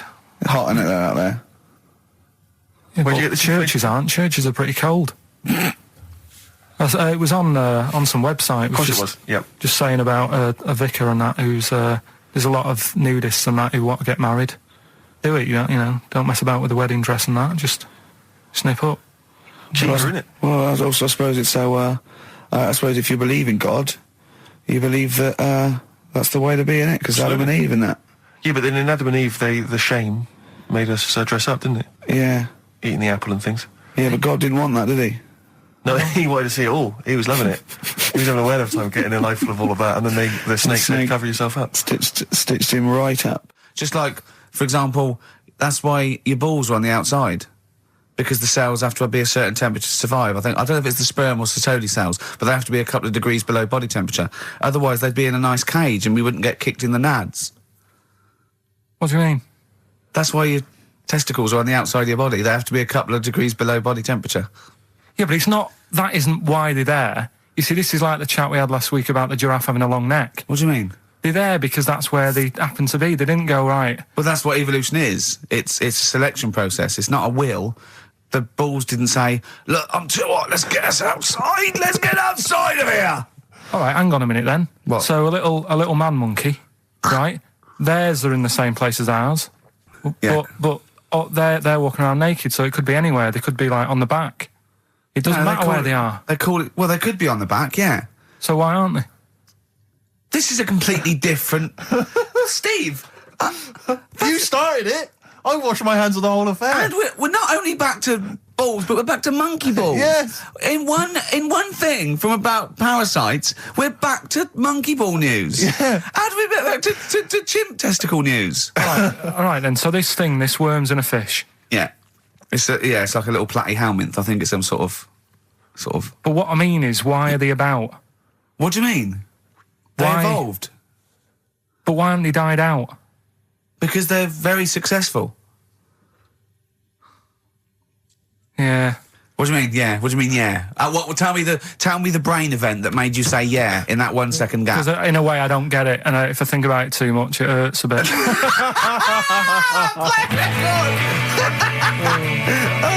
They've just been around for years, Carl. Yeah. Like Cliff Richard or something like that. Yeah. The other one, right? A bloke, right? He's on a train station, and I'll tell you how I heard it. He's waiting for a cruise station, whatever, and he shits himself. As you do. And so he goes, oh, the train's in 5 minutes. So he runs across to Millets and goes, quick, Levi's 36. The bloke just puts it in a bag. He runs onto the train. He goes into the toilet, takes his trousers and pants off. He's soiled. Yes. Throws them out of the window. I won't be needing those again. Cleans himself off. Open the bags. It's a jacket. Oh. No, he didn't have them, Carl. At what point did he go into it and go, quick, Levi's 36? And the bloke went, sorry, Levi's 36, what, a pair? Oh, no, shall I wrap them? Them? It. Shall I wrap? Just wrap whatever it is. Do you want to look? No, I'm not looking when you're putting it in the bag, please. Right? 36 white stories. Well, don't say anything. I've told you 36 Levi's. And put it in a bag and charged me for it. Yeah. I don't want to discuss it further. Yeah. There was one... There we go. There was one about a woman whose husband died, and she had him cremated. Yeah. And made like a little egg timer out of him. Right.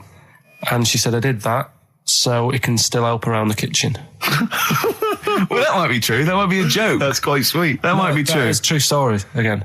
It was all... No, not again, because the ones I just told weren't. Nor is the boiling the brains in a bag curry microwave. Head story, true. Yeah. That's all. Right, that's Aqualung. Good time's gonna come, innit? Right, Carl, come on in, educating Ricky. So, don't let the cat out of the bag, that's where that comes from. Comes from a crafty butcher. Right, go on then. So the next little headline is Wash Up With You. Wash up with you, go on. You want to know about that? Yes. It's a survey that they did this week. They? Yeah, some university did some survey. Brilliant. Did a world test on washing up. Yeah. And each country were given 140 pots to clean. Brits were the quickest. Yeah. Yeah. Turkey were the slowest at washing up. The Turks. It's not because the little fellas that work in the kitchens with no... Is it? They can't reach. Spain were the cleanest, and the Germans were pretty good as well. So I don't know where to start with this. Honestly, Steve, I don't know where to start with that. Sorry, what was that? Wash up with you? That was it.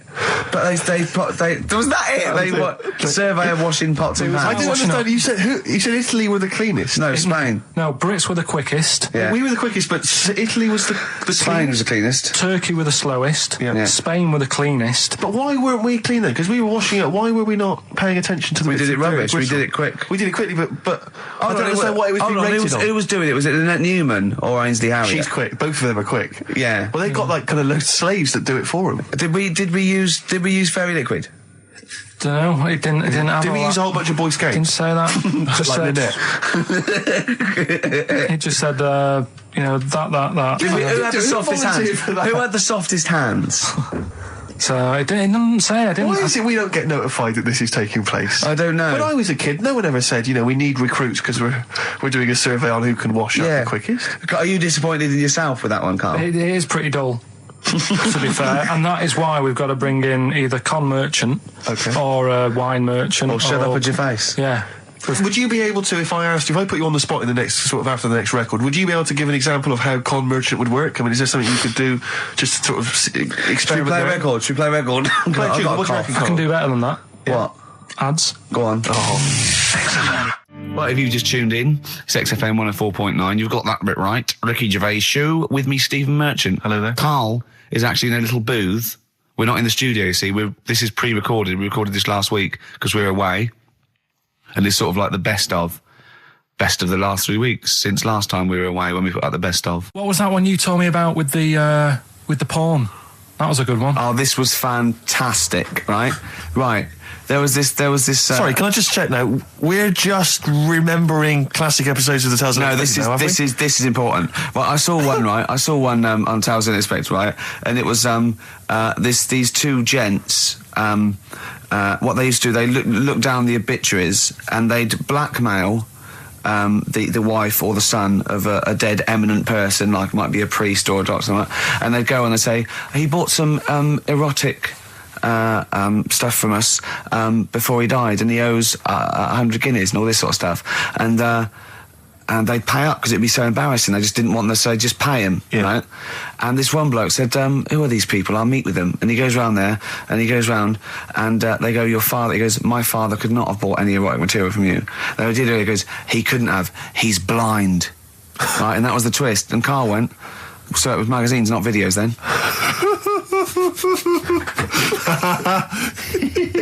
Yeah. Now think about it, Steve. Is that so stupid? Well, presumably it was set in olden times because professional pornographers don't tend to call it, erotic material.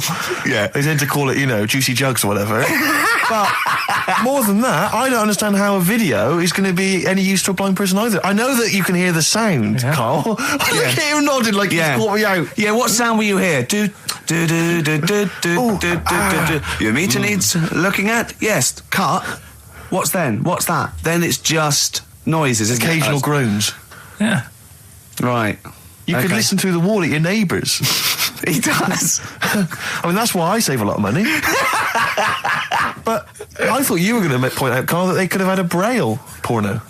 Now, have you thought of that? Look, feel the lumps on that. Exactly. Think about it, Carl. Think about it. You're excited now. Yeah. Your girlfriend's away, Carl. Yeah, the cheese grate has only entered the cupboard. No, she's a good-looking lady. I used to sell mackerel. Did you? Yeah, I had a pet magpie. Did you? Called Maggie. Oh, pet magpie. You mean you captured it and didn't let it go away? Yeah. Can't have a pet magpie. But then it got really vicious. I mean... Well, it was right, let me go. What do you keep it in, a rabbit hutch? No, it flew around, but it used to just, come to me all the time. But then it started pecking me head and stuff. That's not a pet magpie. That's a bird in the garden. No, but I could actually... I could hold it and stuff. It wasn't scared of me, and it knew it was me. It used to come down from, the top... It hated you. That's why it wanted to peck you. Is that... And the other thing... I always remember being younger and walking through the woods to school with my mum, and I was chasing a butterfly, and she said, "Oh, don't do that, Carl." And I said, "Why?" Because they only live a day. I said, all right, I'll get a dead one in the morning. That's genius. That's great. That's quick thinking, isn't it? Oh, that's sweet. Let's play some. XFM 104.9. I'm Ricky Gervais, with me Steve Merchant, Karl Pilkington. Steve. Well, we were talking about the news just now, and there was a story I heard in the week. I think it was on the radio, and I don't know all the details, but what I heard was that a number of, I think it was Falkland, maybe Gulf War veterans were, I think, suing or complaining to the government because they wanted compensation for post-traumatic stress disorder. Now, I don't know all the ins and outs of it, but it seems to me that if you're in the army and you're a soldier, a certain degree of trauma is kind of inevitable. I mean, after all, if you're any good at your job, you are going to see people getting killed. So I don't understand what the ins and outs of it are. I don't know why. Nobody came back and Tony Blair met him and go, all right, well, not really, no. Go on, what's the matter? Well, there was people shooting at us and everything. It was all muddy. Well, calm down, don't cry. Well, I will cry. There was a drill sergeant just kept shouting, saying, look at you, stupid boy, where's this gun's not clean? I just cleaned the gun and it was fine, and now he's telling me to clean it again. Yeah, the boots, they were shiny. Fine, he was he's got to do that, it's more distant. His neck was as big as his head. Well, yeah, but you don't know what they, I don't know what the ins and outs of it are, but... what you got to do is make sure you know what you're going into. That's what I do. You got to check the small print. So if I was, going over to the Falklands or, the Gulf, I'd put my hand up and go, will it be horrible? I go, you at the back, yes? Will it be horrible? It will be horrible, yes. It will be horrible. There will be shooting and lots of death and everything. I go, right, I'm not going to go. And I go, Exactly. Okay then. Okay. That should be fine, yeah. Should be fine, yeah. Just like that. Is anyone else scared about this? Pretty much all of us. Okay, then we won't send anyone then. Exactly. My brother went into the army, right? Because he couldn't get a normal job. And my dad said, if you don't get a job by such a date, that's it, son, you're going in the army. And so when was the Falklands? Was it about 81? Right. And he joined back in 81 or something. And he I don't know, he was in Aldershot or something. Oh yeah. And he wrote back to my mum saying, a bad time to join, bad time in this. So she wrote. What bad time? Join, that's so sweet, Carl, isn't it? That's like, dear Dad, yeah, well done. Don't know if you've noticed. Yeah. I was on the dole, that's for sure. Thank you for joining. A month before the Belgrano. Anyway, go on. My mum called up, spoke to the sergeant, and said, "Can you leave him out of this one?" Can you leave him out of this one? What, the Falkland War? He's only just joined, and she called him Chuck, which he got done for. She's one of them. I think it's a northern thing, like saying, "How are you, Chuck?" Yeah. And she called the sergeant Chuck, and the sergeant said to my brother, your mum, she's called up and asked if you can not go, which, of course, we'll see how it goes. But can you tell What her? do you mean? Why did the sergeant even entertain this? Well, Pilkington, come here. Your mum's been giving me a bit of earache. Now listen, tell her I've told you, but can you call her, because she called me Chuck and everything. Can you call her and say you don't mind? Well, not really. Oh, please, because I've promised her say you want to go. No, please, say you want to go. Why was he entertaining this phone call? because he was new to the army, I suppose. Who? No, I mean the you're right. sergeant. I don't know. Maybe they do that. So what happened? He didn't go in the end? So he didn't go, no. You can't do it. That's ludicrous. I love it, that. Okay, we went over the top. Pilton, I've got a note. Yeah. Is this really your mum? Yeah. Okay, no, this seems to be in order. Because I noticed it says, I do not want to go into the army, I don't want to go and fight, and it's crossed out and it says, my mum says don't go. Now, you didn't write this yourself? No, my mum wrote this. Okay, you definitely wrote this yourself. Your excuse. You're going to have to fill envelopes. No, I'm sure if he was needed, he would have had to go, but I think they made a bit of a special effort. They sort of said, Well, it wasn't conscription anyway. Oh, no, I was But were the other soldiers going around just going, Pilkington. No, he ended up being a mechanic in there, and he got kicked out for going for a packet of fags in a tank. What? No, wait a minute. Do you mean he nipped down the shops in a tank? Yeah. I don't believe that, Karl. You've made Honest that. to God. That, and he went off with the sergeant's wife. So that didn't help, and he ended up getting kicked out. Sorry, your brother's a genius. I love this. First of all, he gets a call from his mum, go and let him up, and he goes, oh, God. Then he goes, where's Pilkington? His mum's on the phone. Where is he? He's near your house, Sergeant. Near my house? Well, why is... No reason. Well, when he comes back, when he's finished, tell him his mum called. And can he get me a packet of fags? Tell him to walk this time. This is ludicrous. So the sergeant found out that he was sleeping with his wife? Yeah, I don't know. I mean, Did your mum phone up and say, let him off? No, Let him off this time. Can he... Yeah. That's fantastic. But he misses it. I mean, I haven't seen him for about 11 years, but ever since he came out, he's just kept getting into trouble and that. And the army, you know, people slag it off, but I think if you're a certain type of person, it's good for you. It didn't straight him out, did it? No. He was going down the shops in a tank, he was shagging someone behind their back. It's really weird. It's like back then, he was like a proper adult and he had a house and he collected crystal with his wife and that. And now, he hasn't got any of that. Has he got the wife? No. Has he got the crystal? Don't think he has. And he has got a house. Seriously, I haven't seen him for about 11 or 12 years. I haven't even spoken to him. Carl's stories always start off nice and funny, and then they just leave me empty and slightly depressed. I don't know whether to hug him or shoot him, put him out of his misery. Can we take Carl to the... phone in if you think I should take Carl to the vets and have him put down, because it's just too stressful. He had some Germans laughing at him on the tube because he recognised him. You don't think of that? Well, because obviously Ricky doesn't travel on the tube anymore. He's too rich for that. I never did. I always thought it was beneath me. Sure, but I used to walk everywhere, didn't you? But I'm still forced to. Take the tube, and I sat on the tube, and it pulled up, and outside the window, just happened to be on the station, was one of the posters with us. So I was kind of there, not realising it was behind me, and these big kind of fat German or maybe Bavarian guys. Well, they're in lederhosen eating sausages. Yes, they were. They're Bavarian. Yeah, they were. And I noticed one of them kind of looked at me, and then looked at the poster, then looked at me, just happened to say it, and wittered something to his friend in German. You know, I don't want to try and do an impression. That's freaking goggle-eye. Oh, wow. I think that... No. But I know what you're thinking it means. It doesn't mean that. Right, okay. It means... What's a rough translation? Elegant boy. Right, okay, yeah.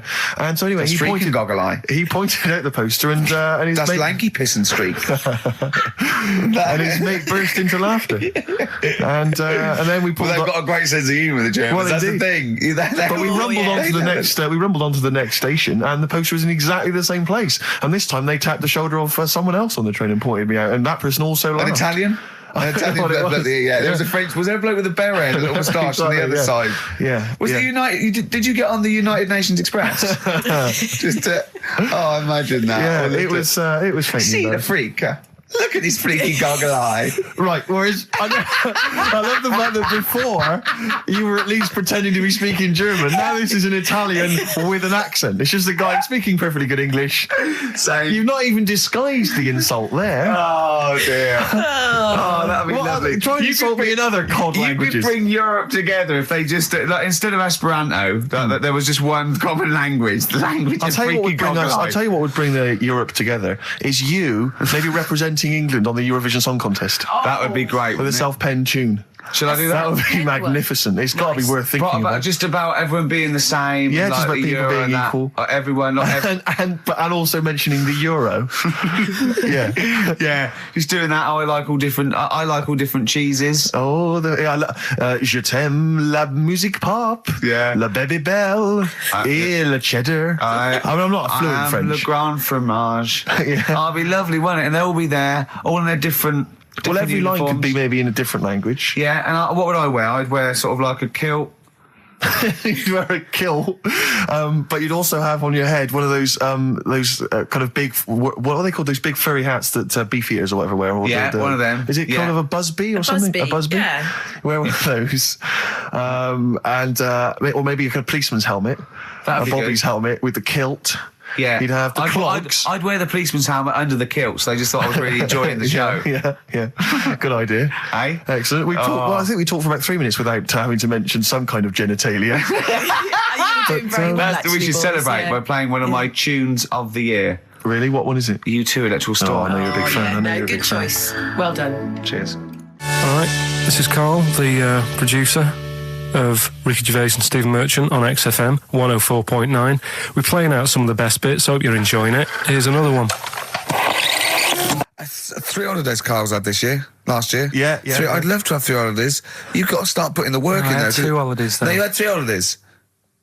You went away with Suzanne and her parents. Yeah, well, that doesn't count. It does count. If you book 2 weeks off the firm, you go away and you go, how was your holiday? Go, well, it didn't really count. It wasn't a really good holiday. Can I have them days back, please?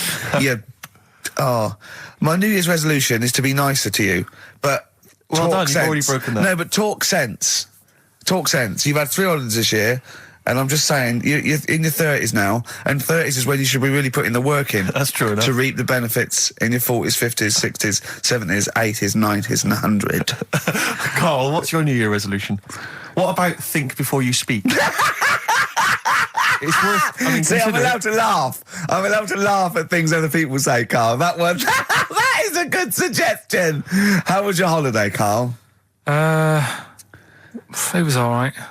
Right, brilliant. But that I don't see on the ratio of good to bad in Karl's mind. That might be amazing because we never It might hear be him amazing, sing the mightn't praises it? of anything. I'll tell you what. Can we have a cracking little tune and then come back and hear about Karl's holiday? I'd love to do that. Let's keep it tight.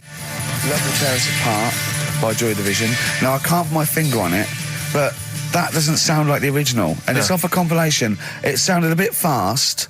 I think the vocal was slightly different. If anyone can, put me out of misery, I think it might be in a session of the time or something. Karl, is it a New Year resolution for you? Another one. Maybe when we ask you to get a song, get the original single version. I could be and wrong, not some but obscure session. Yeah, it does seem different, doesn't it? Very odd. Yeah. Yeah. Maybe we just remember it wrongly. But anyway, that's XFM for you. 104.9. I'm Ricky Gervais with me, Steve Merchant.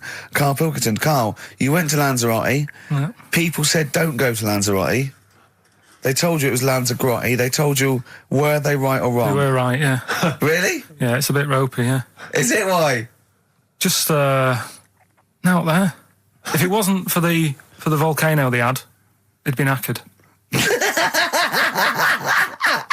That's their big draw, is it? That's it, basically. That's all they've got going for them. When you landed, was it really hot? Were you quite excited? You were thinking this is okay? It was warm. It's we can't complain about the weather. The weather was all right. Sure. You know what I mean? That's what I went for. But it'd be nice if there just was something else. Yeah. What did you do all day then? Did you read your ritual book? No, I didn't read that. I read that book. Do you know the book that I bought and all the chapters were messed up? Oh yeah. I bought a better version of that. All right. And I read that. Excellent. And then Did it make more sense in order? yeah, a lot easier to follow. Yeah. And then we went and had a look at the volcanoes and that. They've got 36 of them to look at. How many did you look at before you realised that pretty much you've seen one volcano, you've seen them all? Probably about 6 or 7. Really? Yeah. And then when you got to the 8th, you thought, now I know what this is going to be, Suzanne. This is going to be like a mountain with a hole in the top. Yeah. Really? But it happened years ago as well. It's like, just keep a couple, fill the rest in, tidy it up. Fill the rest in! Yeah, no, Well, getting some builders. No, seriously though. Okay, 4 million tonnes of concrete, please. They're an absolute death trap. Yeah, what do you mean fill them in? Do you know what a volcano is? It's just a hole, isn't it? That's happened. Well, it's more than the hole. It's more a portal to the magma in the centre of the earth. Back in 1730 it happened, and they still haven't sorted it out. Well, when you say it happened, volcanoes were made a lot longer ago than 1730. No, but the one that did Lanzarote in. Right. Sort it out. What would you suggest? Well, How can tidy it they up. fill it in? It's joined. It's all joined. No, but what I'm And saying is, the big plates of the earth are all joined. It All was the a disaster, magma's wasn't it? joined. With the trade centre thing, that happened. They cleaned it up, sorted it out, they've moved on. That's what I'm saying. Whereas Lanzarote have just gone, leave it. It happened back in 1730. You misunderstand me. How, in the name of God, can you fill in a volcano? You ignorant twit. No, but it's not just the holes. They've actually left the lava everywhere. That's what I mean. It's not just the big holes. There's lava everywhere. But it's molten rock. They can't just pick it up like they're like a carpet. Put it in the holes. The holes are there ready. Just push it all in. That's what I'm saying. Karl, have you ever logged on to Friends Reunited? It was the site that everyone was talking about last year. No. Are you aware of the concept? I've heard about it, but there's no one from school who'd want to see it again, really. So basically, for those that don't know, you have to log on to his website, and then you can it helps you track down your old schoolmates if they've also logged on and stuff. And we took the liberty, really, of looking on the Friends Reunited site and typing in your school and trying to track down any of your old mates. We didn't get in touch with any of them, don't worry. We didn't do that. We're not going to surprise you with them now. No. But I was just interested to know, like, some of your thoughts on some of the names that I could run past you. I mean, these are people from your year. Just tell me if you recognise the names. Sarah Morris? God, yeah. Remember her? Go on, you're grinning, what's the thought? Go on. No, just, she was alright. She was a popular one. What does that mean? She was nice.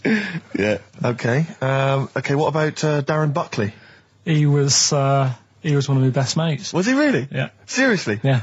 What do you reckon he's doing now? Do you still keep in touch? When my mum and dad were still in Manchester and they had a butty shop, he used to go in because the Buckies was next door. I know the way you paint a picture. If you did this in your history exam, Carl, you will walk it. Go on. So your parents had a butty shop. There was a bookies next door. Yeah, and he liked having a bit of a gamble, so he used to. I think he works for some insurance company. Do you think that his fiancée Beth knows he's got a gambling problem? Or that his 2-year-old son Lewis? No. Yeah, they live in Cheadle Holme. Hume. Cheadle Hume. He must be doing well. He's still supporting the Blue Army and frequents the shrine on a fortnightly basis. Funny thing with him is, right, when I used to stay over at his house, and his dad was a copper, and I remember his dad came down and said, right, I want to see you two. I was like, oh God, what's happened? And got us round the table. And he said, do you know much about drugs? So we were like, what's all this about? So he goes, you know, they're not good for anyone, you know, the stupid thing to get into. And we're like, yeah, we know. And he went, you know, do you? We said, yeah. He said, what's this then? And he'd found something in his bedroom, and it was a Skittle. What, the sweet? Do you know little sweets with the S on it? And Oh, really? Drugs. Yeah. So he said, well, yeah, it's a Skittle. Yeah, I know what it is. Oh, he was bluffing like that as a slang word. Yeah, he thought because he was a copper, he probably had to be down with all the terms and that. So we said, oh, it's a Skittle. And he said, yeah, I know what it is, but what's it doing in your bedroom? Oh. It was like, no, it's a toffee. So, Darren, Yeah, I know, it's a toffee, it's a squib, it's a, yeah. Embrace, glorious day on XFM 104.9. Rick, there may be listeners tuning in thinking they've got something better to do, for instance, switching off the radio and just staring blankly at the wall for the next half an hour. But no, because what they're going to miss is our grand finale to this, which is, of course... sponsored by Lindauer's, the sparkling wine solution to a hot summer's day. Yeah. That we're going to be firing a cork. Did you just make that up? Yeah. Pretty good. Please, yeah. Good. They're going to be firing a cork at Carl's head just for the sound. I just think it's... Huh? it's not happening. Yes, it is. You said... No, we've said it is now. We've promised it to the listeners. Yeah, come on. I'm not happy with it. Why? Because the pain? Well, I've never had it done, so I don't know how painful it is. Well, what reason to do it then? Yeah, we've got to try it out, haven't you? You're perfectly. It's like a little cowbell or wood block. That's what I'm hoping for. Yeah. I'm hoping for pop. And I'm going to film it for my website. Brilliant. So go to that this week, rickygervais.com, and see Karl Pilkington getting hit. A high-powered cork coming out of Lindauer sparkling wine. Lindauer sparkling wine. And of course, if you want to send us anything in, and perhaps next week that you feel we could actually that'd be great. Sponsor us to do. This is like interactive because a lot of people plan the show. Like Dr. Fox plans his show. We sort of come up, we riff on the. So that's a great idea. Send stuff in that we could harm Karl with. Yeah, we harm Karl. Harm Karl. We do a jingle. Harm Karl. I've always wanted one of those George Foreman grills. I've always wanted one of them. I know, but that's too much, isn't it? What if we just pressed his head inside it? We'd have to put it on. Put it on. See, yeah. Just squeeze his head inside it. I've got to do that thing with a tea towel one day. You know that thing I did with a tea towel? You put a tea towel around his head, right, tie it. I put a wooden spoon in, and you only have to turn it like a couple of inches, and it kills you, doesn't it? Yeah. It really is, yeah. So we'll be firing a cork at Karl's head. I'll be filming it for the website. So that's coming up about 10 to 3. Look forward to that. Yeah. Do you know what? I'm loving this. This is my... just being in a room with him. I just can't... I want to squeeze his head. XFM 104.9 playing Green Day. The studio's falling apart. I know, his microphone broke. Then mine broke. Rick, I don't know why Lindauer's, the sparkling wine, want to be associated with this shambles of a show. It is falling apart. This is awful, this studio. It's got to be fixed. Right now, Karl, come round here. It's the time where I'm going to... let a cork off. Do you want to film this, Steve? Yeah, that'll be available on the website next week, rickygervais.com. So see Karl getting hit. One bloke suggested we leave the metal cap on because it's get a better pitch, but we take that. He's straight. It's dead out. Let's get the camera ready. Get the camera ready. Ready? So if you just joined us, we are using some Lindauer's sparkling wine to basically, what can I say? Really fire a cork at Karl's round Right, ready? head. Ready? Hang on a sec. Let me just put the headphones on. All right, film this then. Okay. He's in position. Look. Just firing right. up. Okay, Karl, come on there so we can see your head a little bit. We want to get the noise, the microphone there. Right, ready? Hold on. Good. So you're just doing it. Hold on. Now it's in position. What have you? Oh, ready? Yeah. Oh God! Oh no! Oh, it's like Jackass. Did it hurt? Behind me. What do you mean? Did it hit you? I sort of just.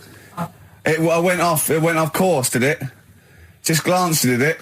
Right, Lindauer, you're going to send us 8 more bottles, please. Yeah, so we're going to get this right. Yeah.